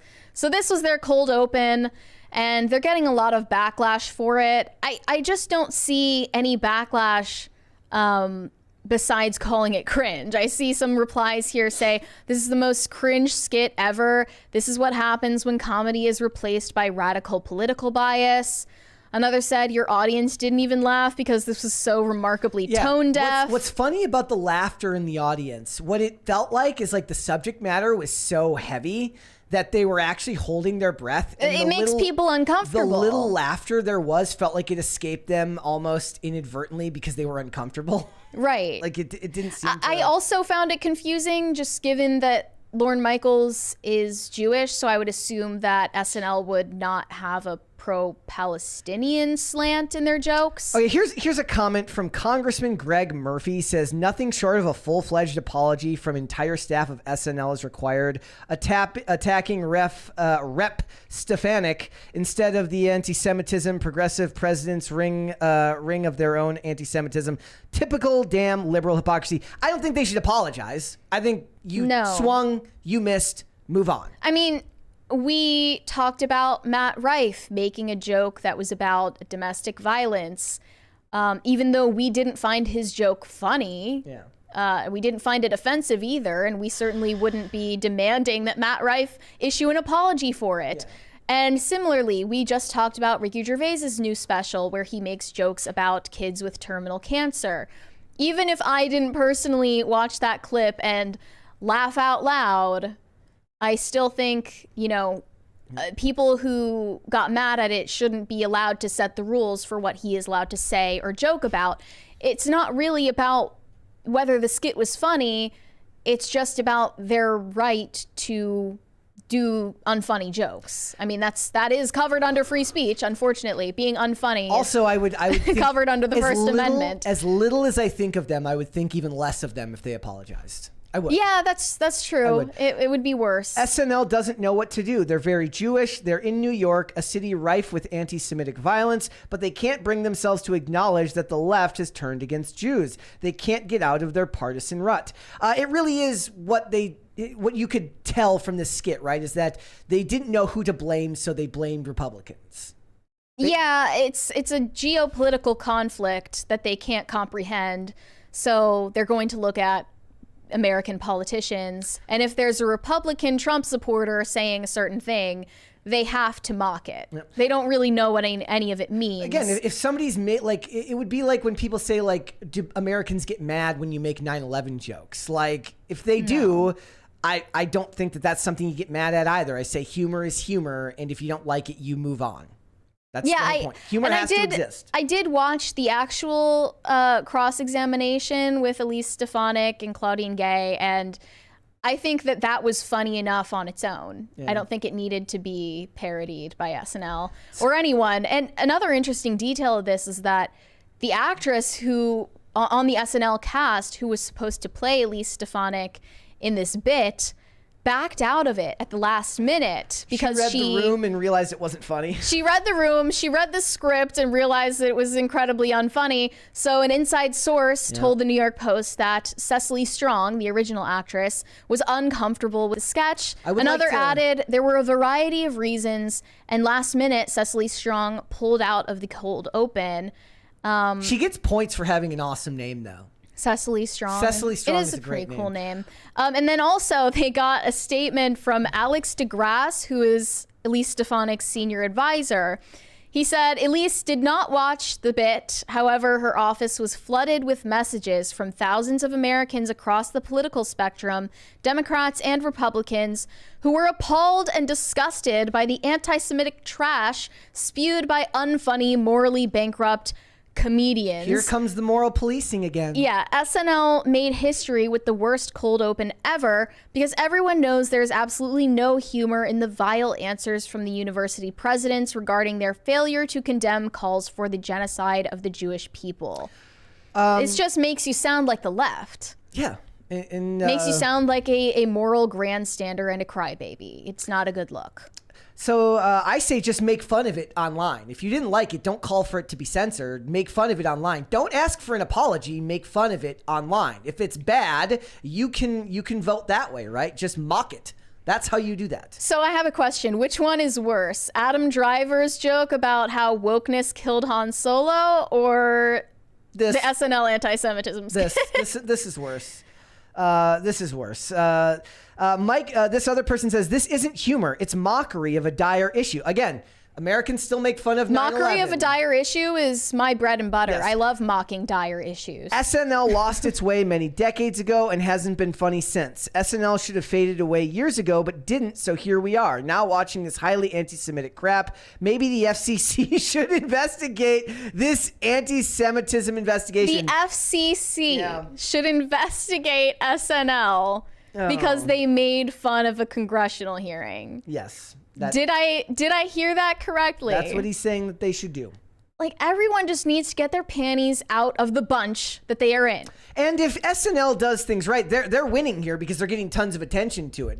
It's not like SNL is so beloved now that this attention isn't good for them. It still puts more eyeballs on them than they get in a long time. Right. Every time Dave Chappelle does a bit for them, it gets a bunch of bad publicity because he comes on every couple of years but then they get really, really good traction because it actually speaks to somebody. They just did the one with Timothy Chalamet, the Hamas the band. It's Hamas. And that got them more traction than they've seen in any time recently because nobody cares about They need Saturday Night negative Live. attention to stay relevant. Because good attention isn't going to happen from Saturday Night Live.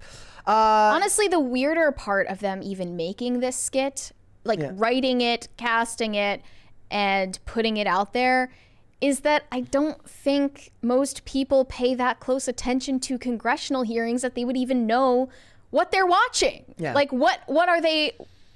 They don't have the context for jokes about something so niche and irrelevant to most people's lives. This is for a mass audience watching late night television. Yeah. That's puzzling to me. Back in the day, Saturday Night Live and a lot of these publications were very good at mocking both sides in a more fair That's clearly concept. a thing of the past. But it says, this is so weird and unfunny. It begs the question, was SNL ordered to do this cold open to create some cover for anti-Semitic progressives? I'm serious. No one who wrote this or performed this can even pretend it's funny. It feels like forced propaganda, so who made them do it? Look, sometimes you just miss the mark. Is it possible that for SNL, it's every time. It's most of the time they just miss the mark. And I actually wonder what that's like for these actors who, it's kind of like when we do this show, right? Like, not every show is going to be a home run. Right? Everyone's, you're going to get shows that don't go as well as others. You tend to be on the ball just about every episode. I go up and down and up and down. Part of the job, right? That you're not going to hit a home run every single time you do it. So I wonder how these actors feel because they have to be professional. They still have to commit to the bit every time they do something like this. Unless you're Cecily Strong. Yeah. You can back out of the bit. Right? So this other person says, SNL is no longer funny. The most recent skit mocking Congressman Stefanik was disgraceful. SNL must support the rights of Jewish students not being enforced. SNL is part of the anti-Semitic cabal. Again, SNL I don't feel bad for anyone who goes to Harvard University. SNL makes bad comedy. I don't know what the rest of this has to do with anything. I don't know if they are required to support anything other than themselves making shitty comedy that nobody watches anymore.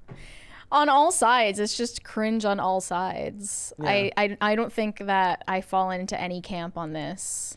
It was unfunny, but it wasn't really offensive either.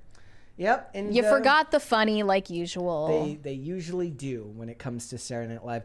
What I would like to see them do is I wonder if they could do like how some people do like the cleanse. So this YouTuber, or I'm sorry, this personality they like, the Dadvocate, who does a lot of men's rights and marriage type advice on Instagram, very wholesome page for the most part, said she's not doing alcohol all next year. She's not an alcoholic. She's just going to do a year without alcohol. I would like to see Saturday Night Live do a year without political content. Like, if you put some restrictions on yourself about what you could cover, you might actually find yourself forced by necessity to find things that are actually funny to talk about, because you don't get to go for the low-hanging fruit. You can't just rely on the fodder that everyone's talking about. It would be an interesting thing. It would also kind of help with the idea of escapism, right? Like, not everybody wants to watch this stuff for current events issues. Well, escapism is seen as a moral fault now. Yes, it is. Seeking to escape from these dire issues that are constantly in the news cycle, or the fact that people are dying across the world, that's seen as a moral failing on your part. If you want any moment of your day to distract you from all of the tragedy and heartache in the world, you're a bad person. So you should actually be a 24/7 activist. You should be signing petitions all day long, donating to refugee nonprofits, and tweeting at Elon Musk all day long, or else you are a bad person. So there's really no purpose to entertainment anymore. Remember, ladies and gentlemen, it's not enough to just not be an activist. You must be actively anti-activist. That we can agree upon. It's your moral imperative to make fun of activists at every chance you can. You have to be an activist for not being an activist. I implore you. Yeah, it's ridiculous, and I don't think things are going to really change for Saturday Night Live. This will disappear in the next couple of weeks, I think. Yeah, and regardless of anything, I feel zero sympathy for any person who goes to Harvard University, regardless of which side they support in geopolitical conflict. Their professors told them to plant their flag somewhere, and I don't think any of them genuinely care. It was really interesting last night talking with, so we had this guest on named Rob Montz, who's he's like a documentary filmmaker, and he makes a lot of great documentaries. I think it's Good Kid Productions. And he makes a lot of these like really, really high quality documentaries about essentially the rot that's going on in academia. And he went to town talking about the lack of qualifications for the Harvard dean and all of this, the president of Harvard and all of this stuff. And he was really, really intelligent. He was really, really eloquent. You guys, if you have time later, you might want to go check that out. He was like, we basically didn't even interview him. Like Colonel Kurtz basically gave him a few questions, and he just went to town for like 20 or 30 minutes and really, really kind of opened a lot of doors to explain why so much of this is going on and why those hearings were so egregious. And that was before they found out that she's not losing her job at Harvard. She will be staying. They're not going to fire her. And he goes into a lot of other things. So it's really, really great. I think you guys should go check that out. It might put all of this into a little bit more perspective. So, all right, let's go to Super Chats. John Quixote said, I read this morning that Doctor Who expelled his gayness in the first ever double regeneration. Let's go? Wait, so he was and now he isn't? I'm so confused at this point. Like, what is going on in these writers' room? Was he regenerating? Did he regenerate in like a conversion camp or something? What happened? He regenerated as a gay man and then regenerated again into a straight man. I need more context. It's funny too, because it's like you were a big fan during the Tennant run, right? You said you are a big fan. You watched during the Tennant run, the David Tennant run, during 9, 10, 11, and 12. And it's just crazy how, like, we don't cover Doctor Who here because I'm not a huge fan. You watched, but it's not something we feel strongly about. But watching other people, I feel the same way for Star Wars fans that I do for Doctor Who fans, right? I feel so bad for people to have something that they love that passionately just absolutely destroyed. Especially with David Tennant still being on the show now. And not even by like outside forces. It's Russell T Davies. It's the person who's one of the people responsible for making it the thing it is. But I'll tell you what, one show that I did love was Torchwood, which was the spin-off of Doctor Who about Captain Jack. It's about Captain Jack Harkness. And it's really, really funny because it was very, very edgy for its time. Like you would hate it. Why?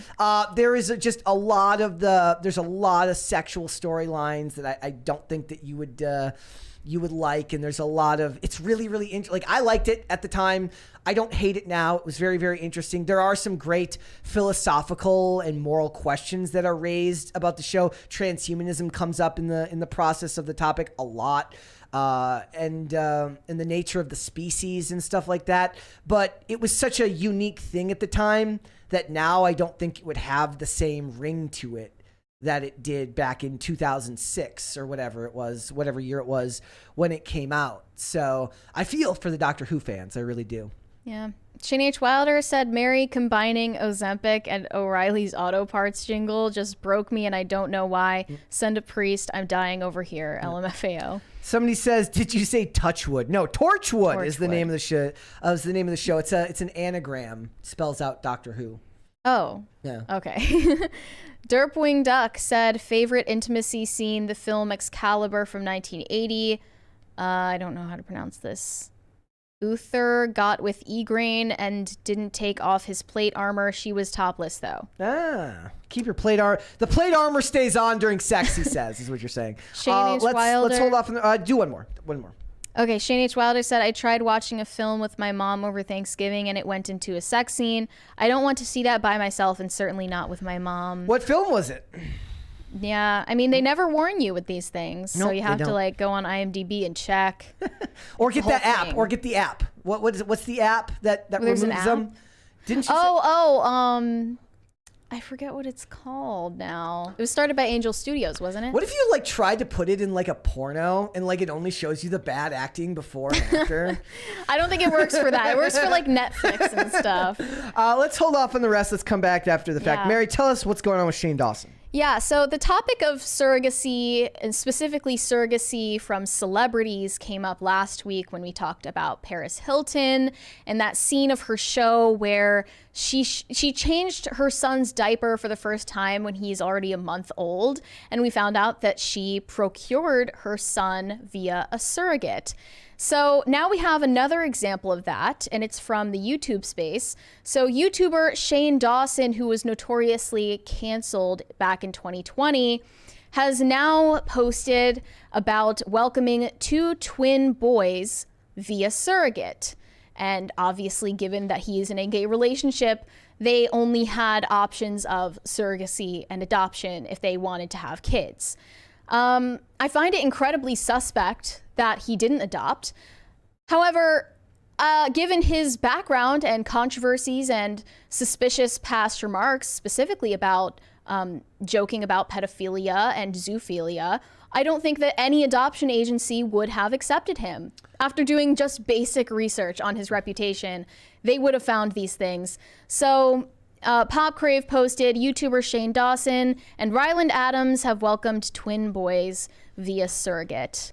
And I went to their Instagram post announcing this and saw a bunch of comments criticizing them. One said, there is zero excuse for a known PDF file to have any possibility to adopt a child, let alone 2. I don't know what happened that let you slip through the cracks, but people are 110% correct in being deeply alarmed about this and not waiting until it's too late. Where does he live? I believe that they moved from California to Colorado in the past year. Another said, how can someone with a long documented history of pedophilic statements and actions be allowed to adopt a surrogate child? Now, this is not adoption. And one reason why I'm glad that this is on everyone's timeline right now is because finally the conversation about surrogacy is shifting. Yeah. People are realizing that in these processes from for-profit companies, they don't do the same background checks on people that they do with adoption. And they make people, including the mothers who donate their eggs for IVF, the mothers who rent out their wombs to gestate these children for men who are in gay and therefore sterile relationships, and also the babies, they're all being commodified. All of these people in the process that make this possible are being made into commodities. And it's morally outrageous. And Allie Beth Stuckey especially has been railing against this on Twitter, and I love to see it. She said, the man who's joked about being a PDF file welcomed 2 children that he bought from a woman they chose out of a catalog. Pray for these boys. And it's true that if you're using any surrogacy agency, you look through, first of all, a catalog of women whom you will purchase an egg from. So for that, they're selecting for women who are highly educated, certain physical characteristics like, say she has to have blonde hair and blue eyes. Sounds a little bit eugenic, right? Yeah. And they select for these women who are in financially desperate situations. Usually, Ukraine is a big hotspot for this because it's an incredibly poor country, but still makes sure that people can get white babies through surrogacy. And then they gestate in the womb of usually an American surrogate who is not the same genetic lineage of the egg or the sperm. That's why there are so many instances in which the mother's body rejects the fetus, and there are many instances of miscarriages and complications because of that. Allie Beth Stuckey also posted this picture of Shane Dawson's husband, Ryland Adams, laying in a hospital bed next to their new baby. And this is something that Pete Buttigieg and his husband, Chasten, also did notoriously, posing in a hospital bed as if you were the one that gave birth to the child. Is that because they still... It's absolutely insane. They still encourage skin-to-skin contact? Well, what I'm seeing in this photo is just Ryland is laying in a separate bed from the baby. That's not really the same thing. You can't really make that argument. Allie Beth Stuckey said he and his partner bought this baby from one woman and rented the womb of another woman. Also, he could pose for a photo pretending to be exhausted on a hospital bed after having absolutely nothing to do with the origin of this baby's life. To explain to you guys why Shane Dawson is so hated, I'll just read you this. In June of 2020, YouTube indefinitely suspended monetization on all 3 of Shane Dawson's channels, and his books were pulled from shelves following public backlash over numerous controversial comments he had made in the past, particularly regarding underage girls and zoophilia. So how about we show the clip that Lizzie Reformed posted from Shane Dawson's podcast. This is one of many examples where he is suggesting in a joking way that he is a PDF file and that he has a justification for pedophilia. Are we allowed to show it? Yeah. Okay. All right. And she goes, oh, I'm a cheerleader. And I'm like, oh, really? And she shows me her Instagrams, which are like, first of all, I don't know if I'm allowed to say this, but like, she's like sexy. She's like sexy. You're disgusting. I know. Listen, we've talked about pedophilia this before. Is Shane. Like, do not say this, and like, I don't even want to talk about it. Like, you will get arrested. Like, he kind of can. Listen, he allegedly, has this justification for pedophilia, okay, and it's so disturbing. And like, I just pretend that he doesn't. Okay, wait, no. Let me explain. Let me explain. Oh God. Here's my justification for pedophilia. I can't. Here's my thing. People have foot fetishes. People have fetishes about, everything. Fine, everybody do your thing. So why is it when somebody looks at Google's like naked baby on Google and jerks off to it, they can get arrested? I don't understand because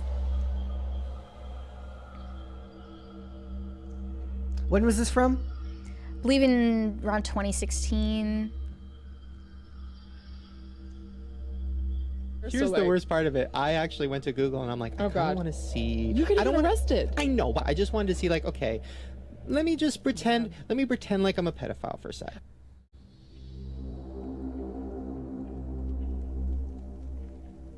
So I typed in naked baby. First of all, they were sexy. Okay, back to the Instagram. So I look at this little girl's pictures, and she had makeup on. She had her tongue out. She was doing like the peace sign. She was doing a backflip. Is she like Honey Boo Boo? Is she fat? No, she was like a skinny little sex. Yeah, I don't know if you give that guy a kid. Yeah, and that is just scratching the surface of what Shane Dawson was canceled for doing. Yep. And normally I think cancel culture is BS, but in his case, I think anyone with a conscience would have retreated from being a public figure permanently after people found out that he did all of these things. I mean, he joked about sexual activity with his cat. He also made a video where he mimicked masturbating to a picture of 11-year-old Willow Smith. And in fact, the Smith family had to respond to that being resurfaced. He's made plenty of jokes about being a raging porn addict.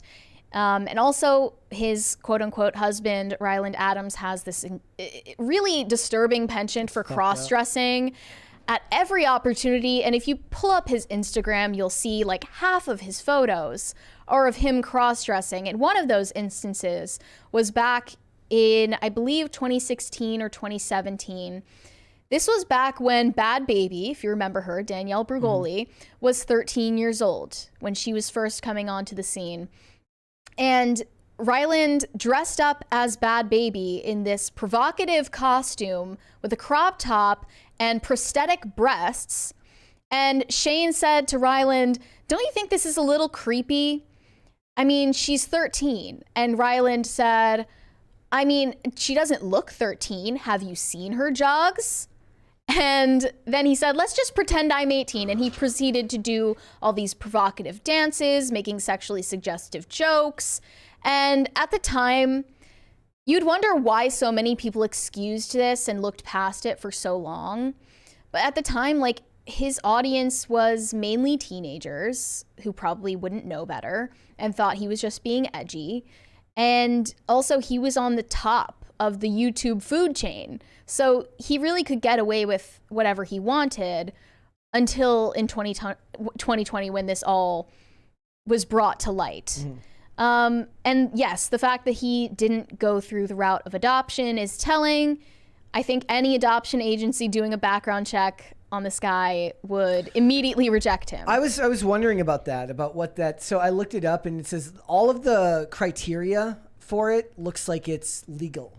So like it's legalese, right? Whether you've been convicted of a crime, right? So Sure. you'd have to come at the later stages, I guess, character witnesses, all of these things that come into play beforehand. No, yeah, like that's insane. He has not been charged or convicted with any actual crimes. But I think taking a cursory look at all of these remarks he's made, it's worrying that he is now responsible for the care of two babies who are not even related to him. And also, these kids are being robbed of growing up with both a mother and a father.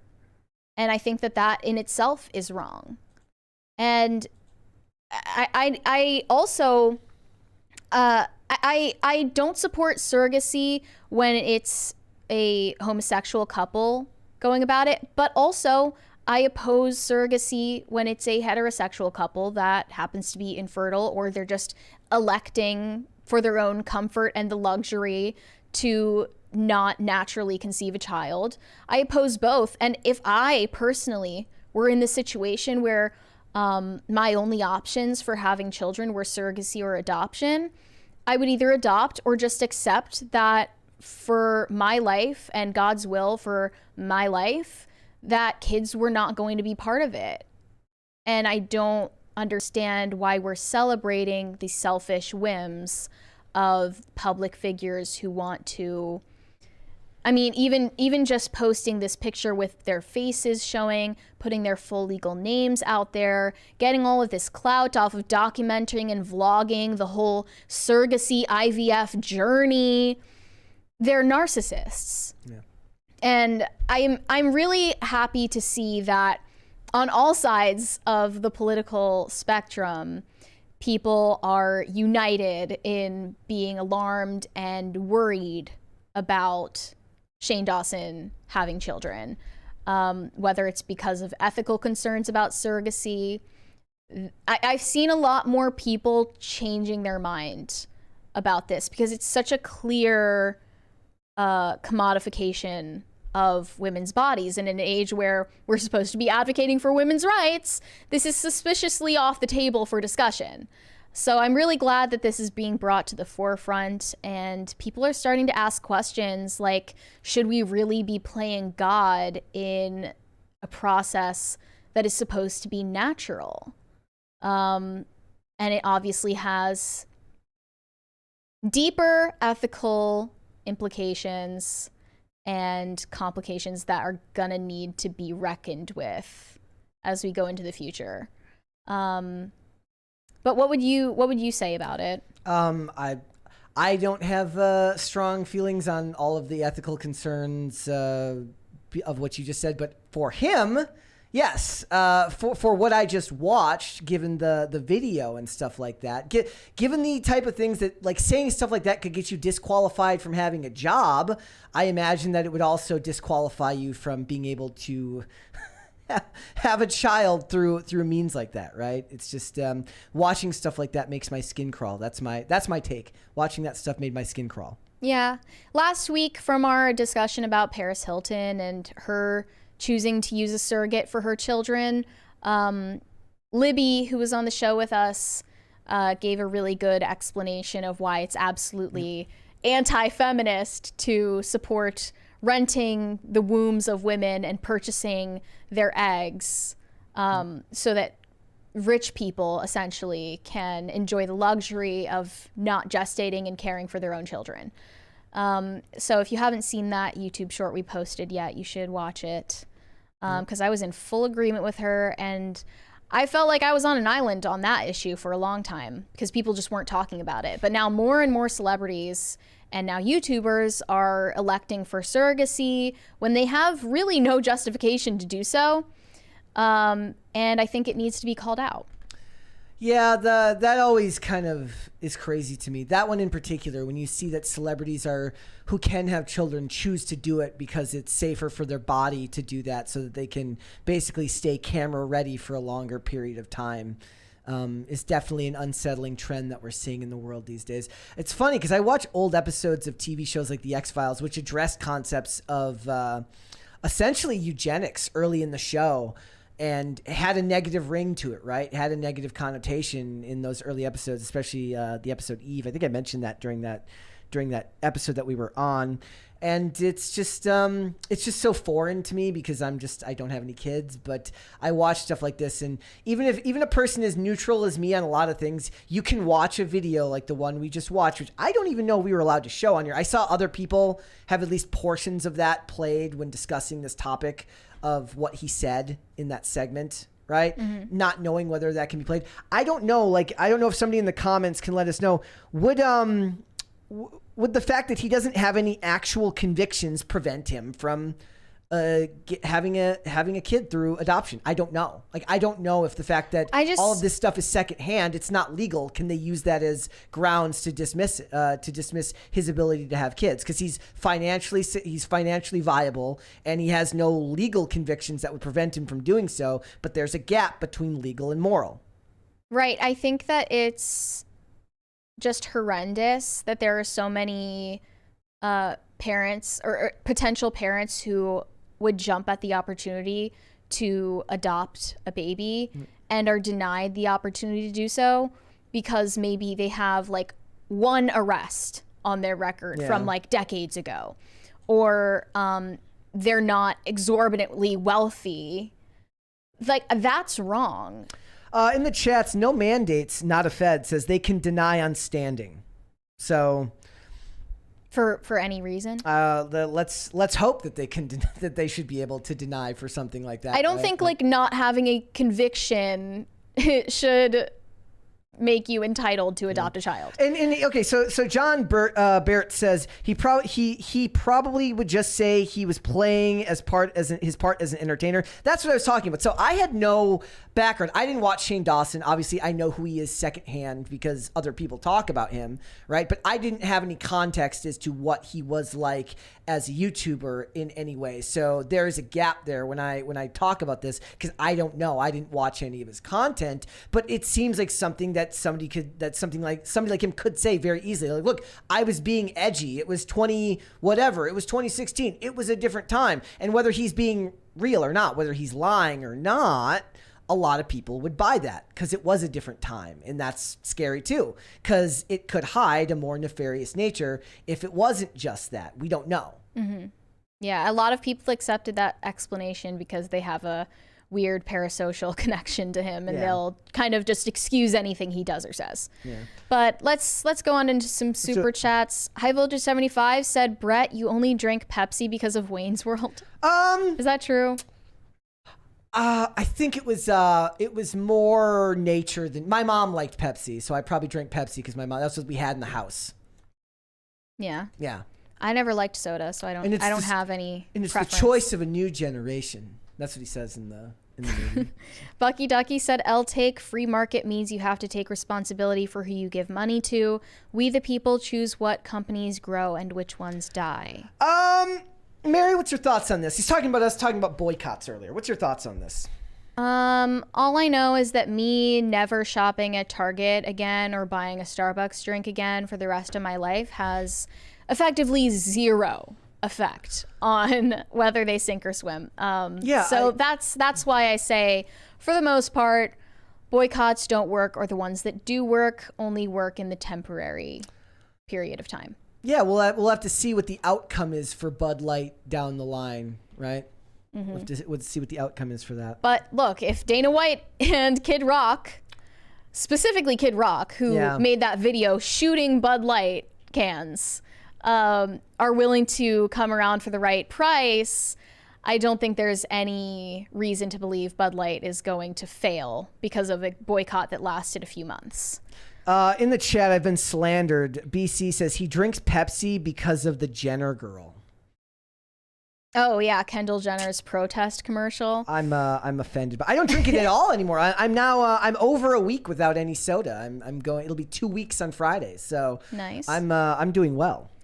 Rhaegar Targaryen said, "Live by the Kanye, die by the Kanye." Ben Shapiro. Did he actually say that? I believe it. Life is Good said, "Kanye is not afraid to go amongst the sinners and to minister the word. So brave." Eye roll emoji. Okay, the funniest thing is, like, what you actually don't see is he's actually there preaching the gospel next to her as this is happening, and it's just a fever dream of weirdness.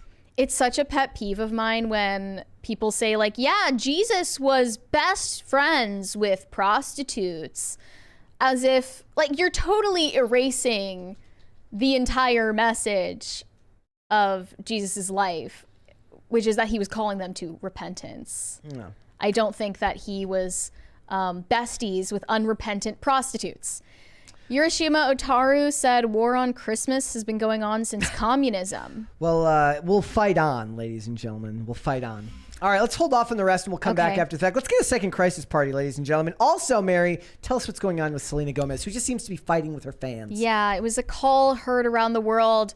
"Nurse, Selena Gomez is out again. Come get your girl," because she was fighting with her own fans in comment sections on Instagram non-stop in the middle of the night. And this is because she recently announced she's in a new relationship with Benny Blanco, and she's wearing an engagement ring as well, suggesting they might be engaged. This was controversial because a lot of people don't like this guy, and also he's just incredibly ugly. So a lot of fans didn't have a positive reaction to her announcement that they were dating. And she decided to dive into her comments and start going in these nasty back and forths with her own fans. It is kind of funny that no matter what level of celebrity you reach, you can still get on the internet and argue with people. It's so embarrassing, right? To be... Isn't she like one of the most followed people on Instagram, yes, period? She was the most followed for a long time. It's also funny because she's also like, didn't she have that thing where on stream, she's like, why are people giving me money? And she's like, stop doing that. That should come with a little bit of class and discretion and privacy about these matters of her personal life. But instead, she decided to start arguing with people. And mind you, Selena Gomez is what, 30, 31 years old, a grown woman, and she is behaving like a middle school girl who is fighting with her parents about her first middle school boyfriend. We see people fight all day like middle schoolers on the internet. This is not unique to her. This is what people who argue about politics are also arguing like middle schoolers about politics on the internet.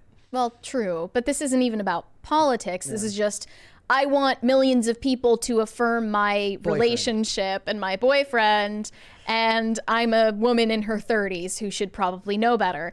So she said, he is my absolute everything in my heart. And always beware of like the woman who like lays it on that thick with that thing. Like, right? He's my everything. Someone protested and she replied to them, "Then why is he the best thing that's ever happened to me? The end."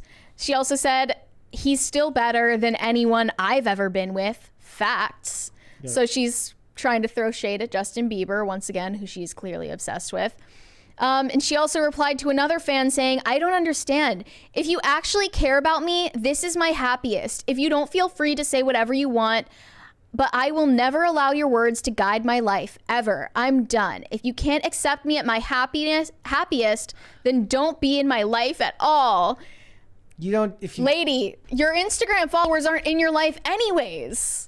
Why would they support or even care about what you do in your personal life? If you can't handle me at my worst, you don't deserve me at my best. Sincerely, somebody who's never at their best. Now, what really pissed people off is that Selena Gomez unintentionally admitted that at the time when everyone was clamoring for her to make a statement about supporting Palestine, she suspiciously decided to go on a social media break. She often announces these social media breaks. She's always like, I'm leaving Instagram. I'm leaving because all of you are so mean and toxic.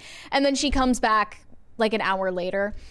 I hate when people do that, when they announce they're taking a social media break. Like, if you were really serious about it, you would just leave. So someone said, and by the way, for context, apparently among Gen Z, the watermelon emoji stands for Palestine. When someone types in the watermelon emoji, it means it's a code for Palestine. Why? I don't know why. I'm just reporting what I know. That's all I know about it. So someone commented, Selena is out here doing the absolute most under this post over some F-ass relationship, but when asked to stand with the people of watermelon, Palestine, all of a sudden she had to take a social media break. Isn't there a Palestinian flag? Yes, but they have to have a code word for it because they're children. And then Selena Gomez replied to that person and said, you're right. So she's openly admitting that at the time when people were asking her to make a comment about Palestine, she intentionally chose to announce a social media break. In the chat, Galford's dog says, sorry guys, or he says, I'm taking a pop culture crisis chat break. Sorry guys. He's letting us know. Okay. Well, we'll see you in an hour, dude. Thank you for letting us know. This is like when in skating people would announce that they're quitting. Literally, They would never actually quit. It's such 15-year-old girl behavior, and it's so jarring to see it from this grown woman who is in her 30s who needs to just touch grass and put the phone away. And she has no one in her life who is willing to tell her this. It's insane to me.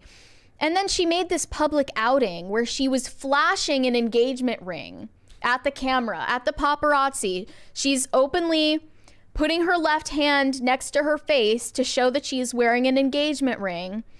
And it says she displayed an engagement ring on her finger during her first public appearance. L for whoever took this photo. Yeah, since confirming her romance with Benny Blanco.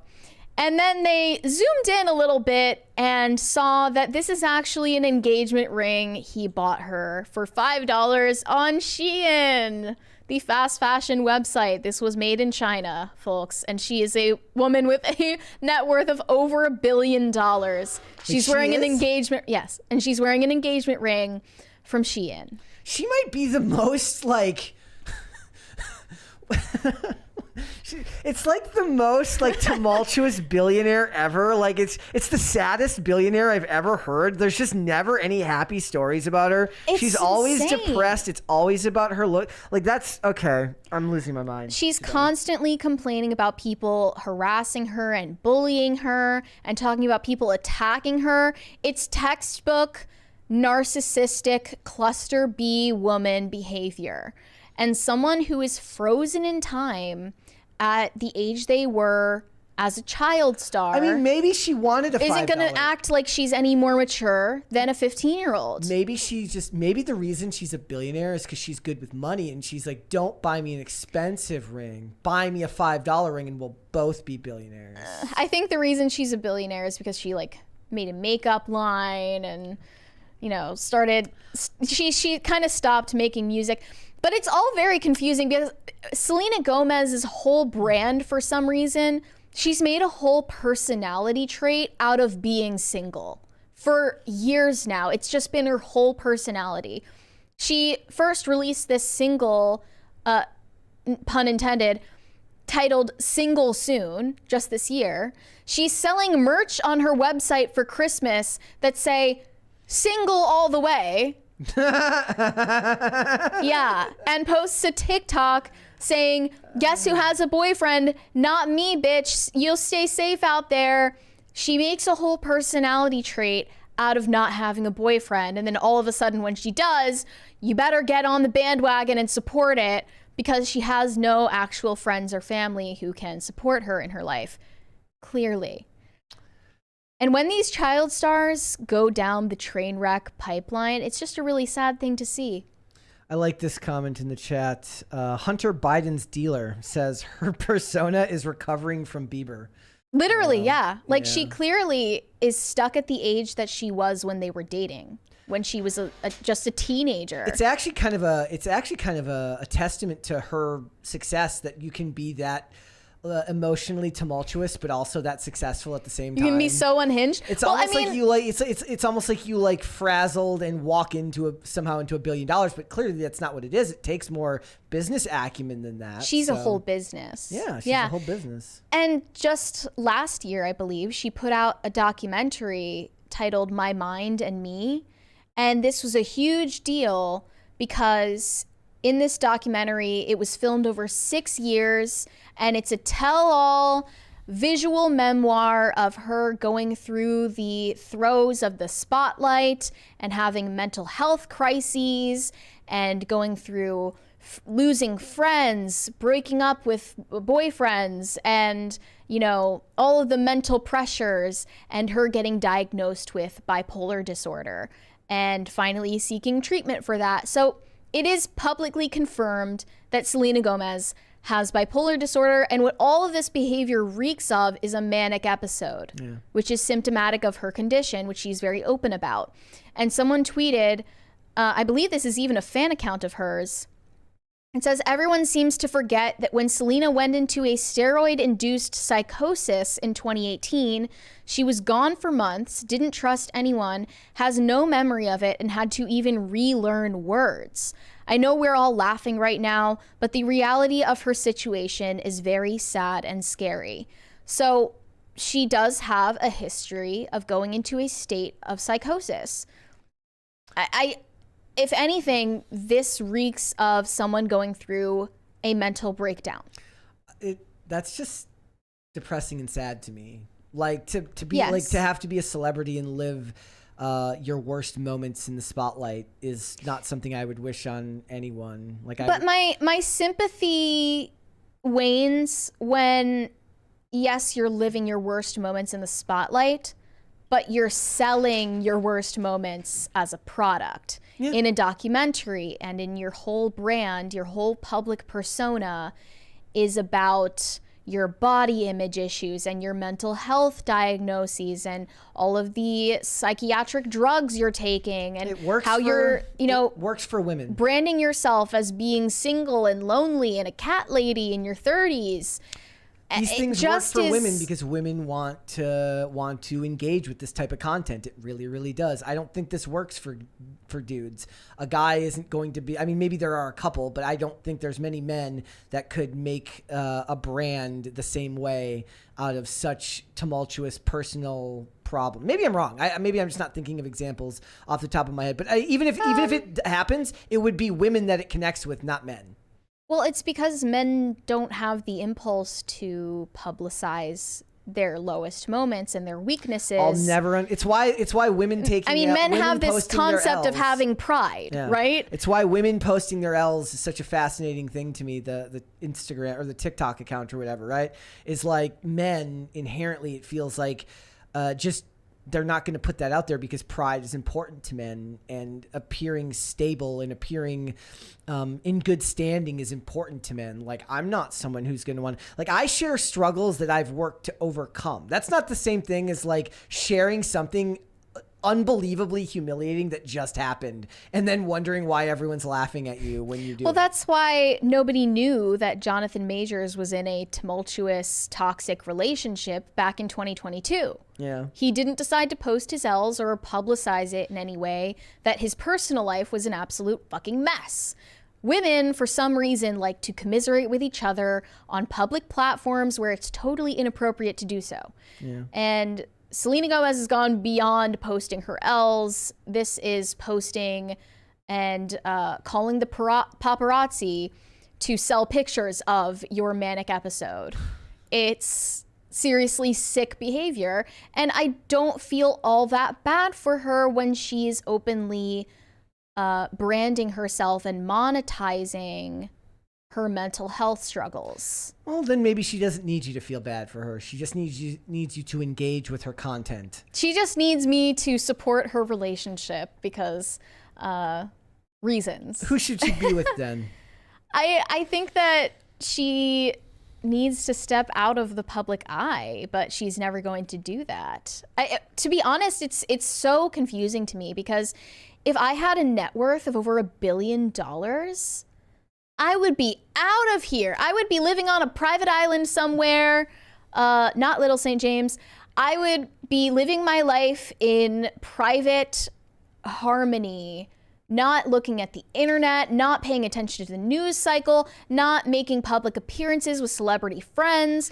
I would be doing my own thing. If I had $1 billion.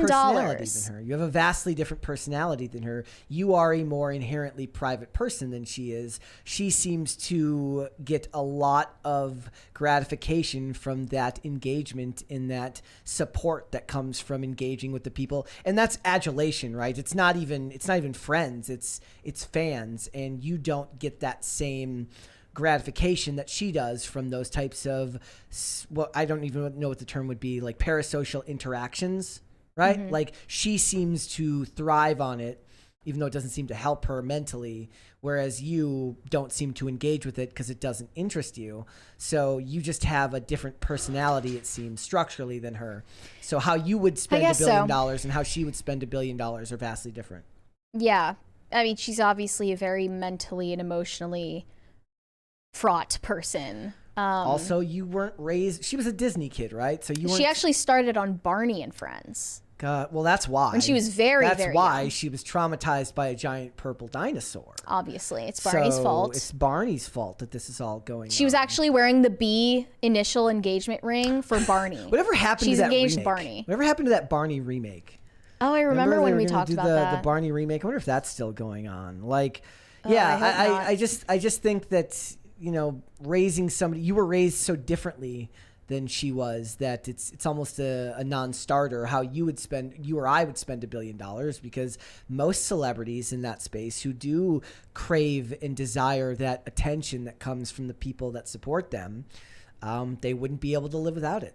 That is the root problem. We're rewarding the wrong behavior from all of these women in the spotlight. And I think Taylor Swift, if she goes through anything like this privately, she keeps it under wraps. She's like, I don't post my L's. Yeah. I guess she posts her breakup songs, but those are from a triumphant perspective. She's like, if I'm going to post my L's, I better make money off of it. Well, I mean, that's what, that's what Selena's doing, but less eloquently, less stylishly. Right. But then she was given all of these interviews and all of this promotion and all of this media hype for cashing in on victimhood and cashing in on trauma and mental health struggles. It's just funny how all of these people who wax poetic about mental health are the ones who want to talk about mental illness all of the time.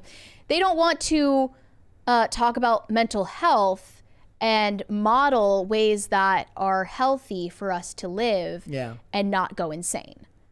She's not providing a good model for mental health. That would be a non-starter as well too, because the lives they lead are so different from the average American citizen or average fan, no matter where they're from, that it doesn't Exactly. matter. What does Selena Gomez have to say about mental health or relationships or anything that resonates with normal people? She could give advice to other people in her circle about mental health, perhaps, like about other people who live a similar life to her.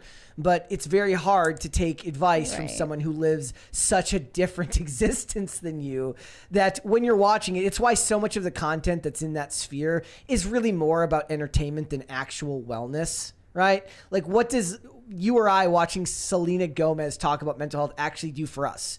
Nothing other than pass a little bit of time. Right. Not really.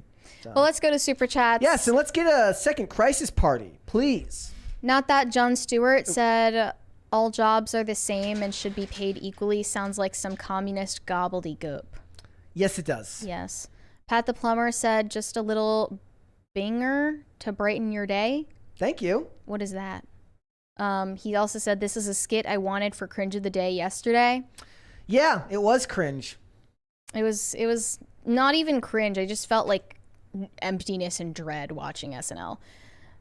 60 Watt said, your show is growing on me like a symbiotic fungus. The enemy of my enemy is my friend is, well, I don't agree with that. See Mexican standoff. So, yeah, everybody points their gun in either direction at the person they're standing off against. Yep. Nate said, might be wrong, but the rating block should tell you if there's nudity. Yes. So when when you watch something beforehand, right? And it says TV PG, TV MA, TV. I don't know if TV 14 is still a thing. I think they've changed that since then.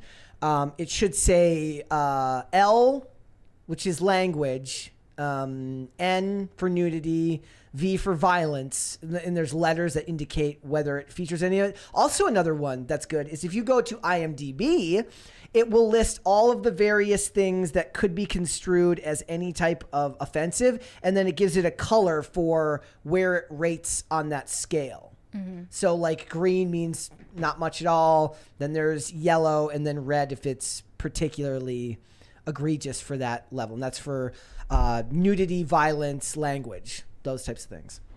Derpwing Duck said, I'll never understand Christians against surrogacy. Wasn't Mary of Bethlehem fame a surrogate mom, good enough for Jesus, but not for others? Response, Mary?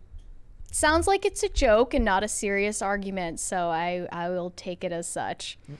Shane H. Wilder said, surrogacy is not adoption, it is renting a womb. Those two are also not married. Once again, marriage is a sacrament between a man and a woman. Well, unfortunately, Shane H. Wilder, that is an outdated belief. Society has decided that we need to include everyone in marriage. Shane H. Wilder said there is never a reason for surrogacy. It's like that 26-year-old with 22 kids through surrogacy. No, they are not really your kids. Yeah, did you see that headline, Brett?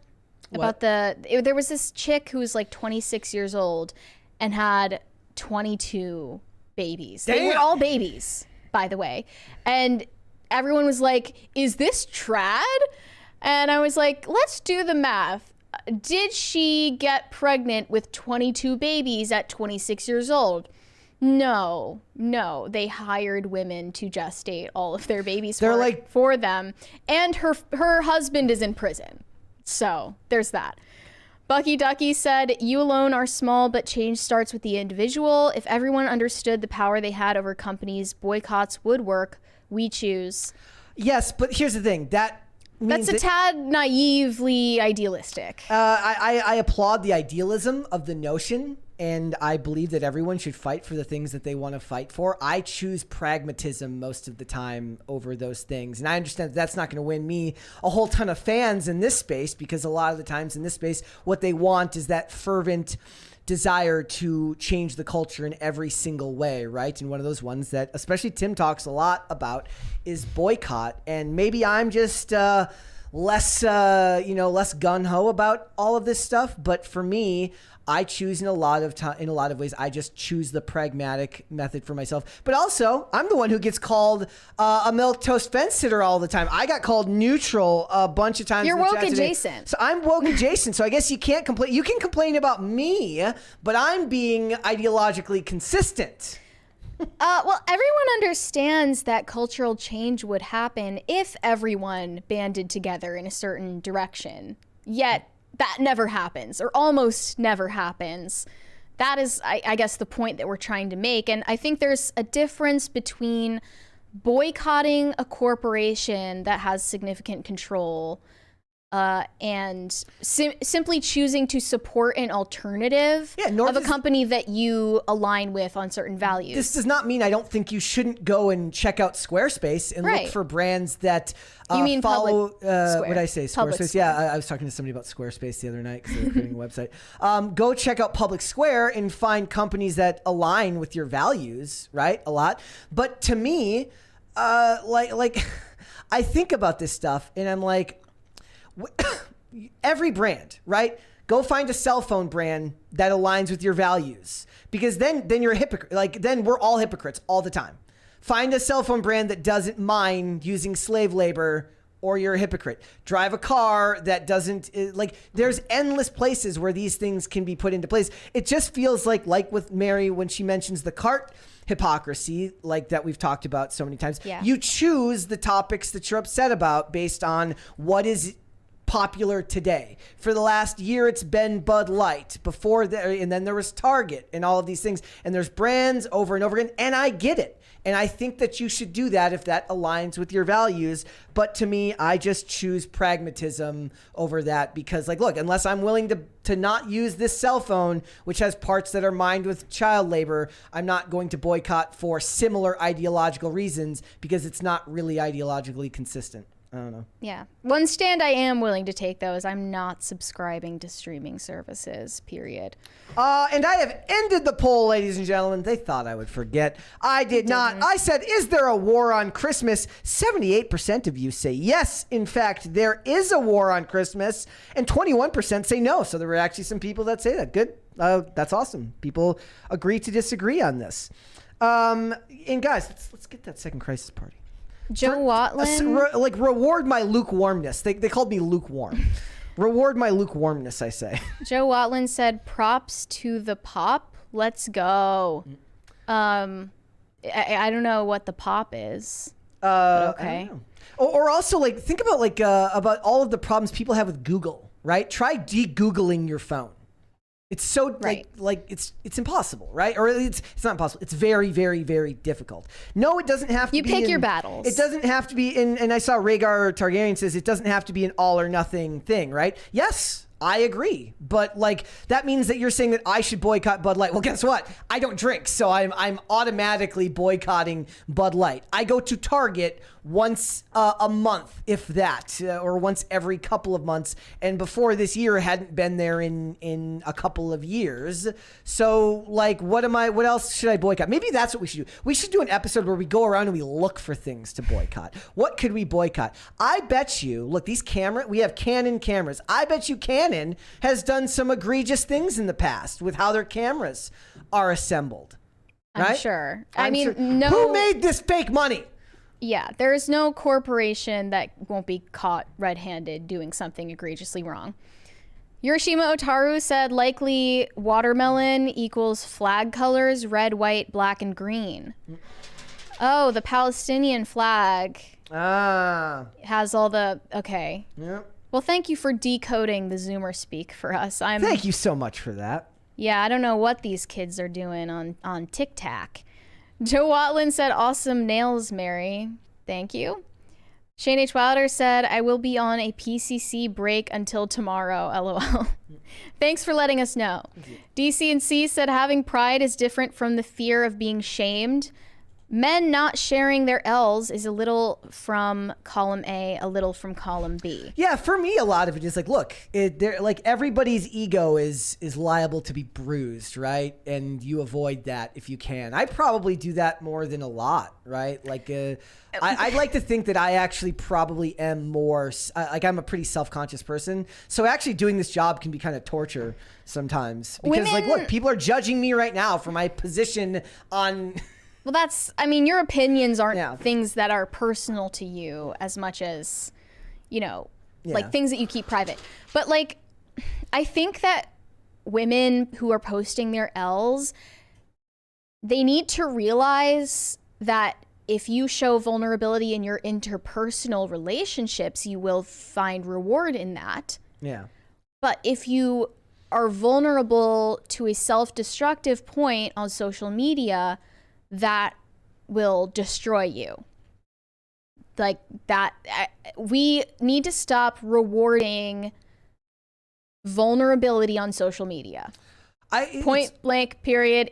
I think that it's so intoxicating to people. Like that's why the people who are the best, the people who succeed the most at social media are the ones who a lot of times we end up talking about the people. It's like Dave Hollis, the people who go too far, right? Because they realize there is so much clout and there's so much to be gained from just laying yourself out there for all to see. And you do have to, at least I feel like for me, you would have to override your better judgment and instincts to do that. Right. And the only thing that can do that is clout. The only thing that can make, it seems like the only thing is that can make a person kind of short circuit their better judgment is clout and money.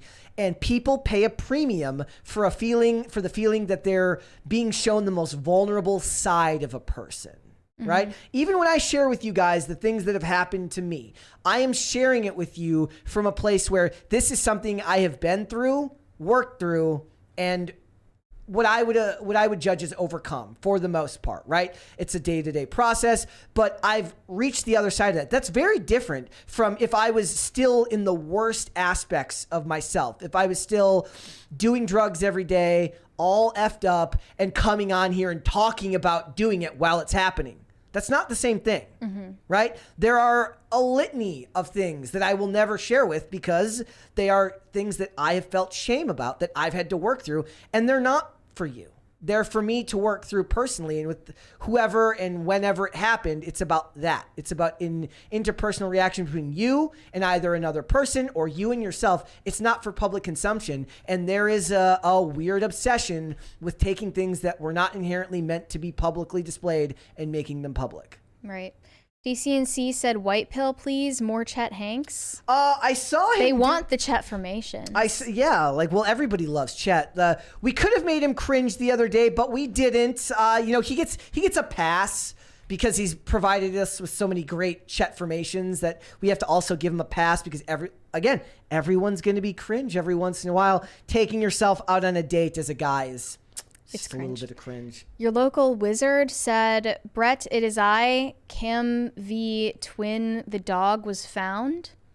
Oh, okay. Wait, what? It was from the cute of the day the other day. Oh, you found your dog. Okay, that's good news. That's good. There you go. That's a white pill. That is a white pill right there.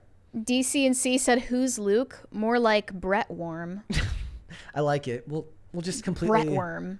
Sounds like a parasite. I don't like that. I don't like that. It's a parasite. No, thank you. DCNC said the only war on Christmas is the people who are wrong that think Die Hard isn't a Christmas movie. Okay, so I have noticed a trend. It is now becoming in to be a person, to be in the space that would have once talked about how Die Hard is a Christmas movie. It's now the countercultural thing to be like, no, Die Hard is not a Christmas movie. I'm seeing that now. The people who 5 years ago would have been like, Die Hard is Does totally anyone Christmas have movie. genuine opinions anymore? Or are they all just doing it to be contrarian? I think there's a little bit of contrarian take on there for a lot of them. I could be wrong. Well, I haven't even seen Die Hard yet, so I don't have a dog in this fight. You should watch it, and we should review it this year. Maybe that's a good idea. That'd be a good idea. Maybe for like when we're off for Christmas, maybe we put out a Die Hard review on Christmas Day. Sure. That'd be good. High Vulture 75 said, what did you ask Santa for Christmas this year? Mary, did you ask for anything for Christmas? I have gotten you your Christmas gift, and it's fantastic. So you're going to have to, I don't know if you want to have that before Christmas or after, but. Should we open the gifts on the show? On the show, that might be good. Yeah? Yours. I mean, I think mine for you is all right. I just always think that everyone's going to hate what I get them for no reason. I'm, however, I'm completely optimistic. You're going to love your Christmas gift. I'm going to ask Santa for a smart car because I love smart cars. Oh, you're going high on the price range. Okay. I want Santa to get me a replica WWF championship belt. The not the big gold, the one that came after they retired the Winged Eagle. It came out the night after Stone Cold Steve Austin beat Shawn Michaels at WrestleMania 14. They gave Stone Cold Steve Austin a brand new championship belt that stuck around for quite a few years, all through the Attitude Era. He eventually switched it out for his Smoking Skull belt, which he used, which was his own version of the championship belt. I don't want that one. I want the one that they gave him, but not the blue belted one. The first one they gave him was blue, and eventually they replaced the blue strap on it with a black strap. I want the black strap championship belt that Stone Cold Steve Austin had. That's what I want for Christmas. Santa. If you're watching, Santa. We need to give Santa a P.O. box. That's what I want Santa to give me. The Manic Mustache said, late as always and apropos to making babies, apparently my insurance plan has family planning, doesn't cover actually helping with the medical stuff needed to help make the baby. Insurance. Well, what exactly does family planning refer to in your insurance plan? It means going to the abortion clinic because they call them family planning clinics. That's what it means. Thanks. Thank you for that, Margaret Sanger. Carnell said, Brett, before we get a Will Smith renaissance, can we just agree we need a renaissance for our tax hero, Wesley Snipes, first? I 110% support this notion. Wesley Does he Snipes, need a renaissance? I don't know if he needs one, but I need one. So that's what matters. I need one. I need a Wesley Snipes renaissance. Let's get him back. Let's de-age him. Let's remake Blade with him, not Mahershala Ali. Let's get him back. Demolition Man 2 Electric Boogaloo. There's so many things we could do. If we could just get a Wesley Snipes renaissance. It'd be so good. Wodenshot said you can share your derpest feelings and secrets, Brett. So last night on the stream, somebody mentioned a super chat with derp in it, and I immediately started railing against the cat. And turned out Derpwing Duck, who I hadn't seen in our chat for a while, was in the chat, and I didn't see it. So I just looked insane because I thought they were talking about the cat. But then I was punished because then Colonel Kurtz pulled up pictures of Mocha, and I vomited in my mouth a little bit, and it was truly awful. It was truly awful. She really subjected you to that. It was terrible, guys. So, all right, guys, before we go, would you hit the like button on this video? Would you please subscribe to this channel if you have not done so already? Have no fear. I have no doubt this Crisis Party sound effect will either go off before we finish the outro or it will go off as a post-credit scene. So, Mary, where can they find you? You can send me validation on Instagram at Mary Archived, or you can send me hate on X. That is also Mary Archived, and also on X if you haven't watched it yet, or should I say listen yet, to the space that we did last night with Josie. You can find it on her X page. It's TRHL Official. Perfect. Guys, if you would like to follow me, you can follow me on Instagram and on Twix at Brett Dasovic on both of those platforms. There it is. Thank you.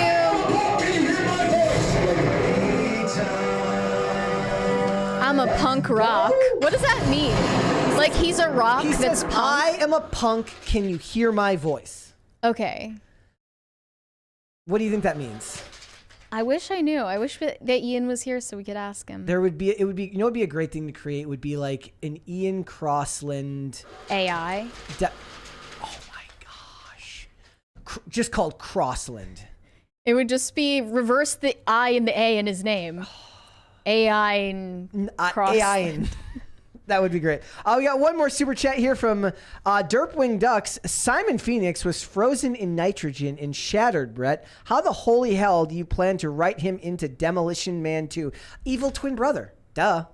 Evil twin brother. It's a soap opera. We'll make him evil twin brother. All right, guys. If you'd like to follow me, you can follow me on Instagram and Twix at Brett Dasovic on both of those platforms. PCC is here 5 days a week, Monday through Friday, 3 p.m. Eastern Standard Time, noon Pacific. Amazon Music, Apple Podcasts, Pandora, and Spotify, if you would like to listen rather than watch. And if you'd like to follow the show on social media, Twix at popculture_show, Facebook and TikTok at Pop Culture Crisis, Instagram at Pop Culture Crisis Pod. Guys, we will be back with another episode tomorrow. We'll see you then, guys. Bye. Bye.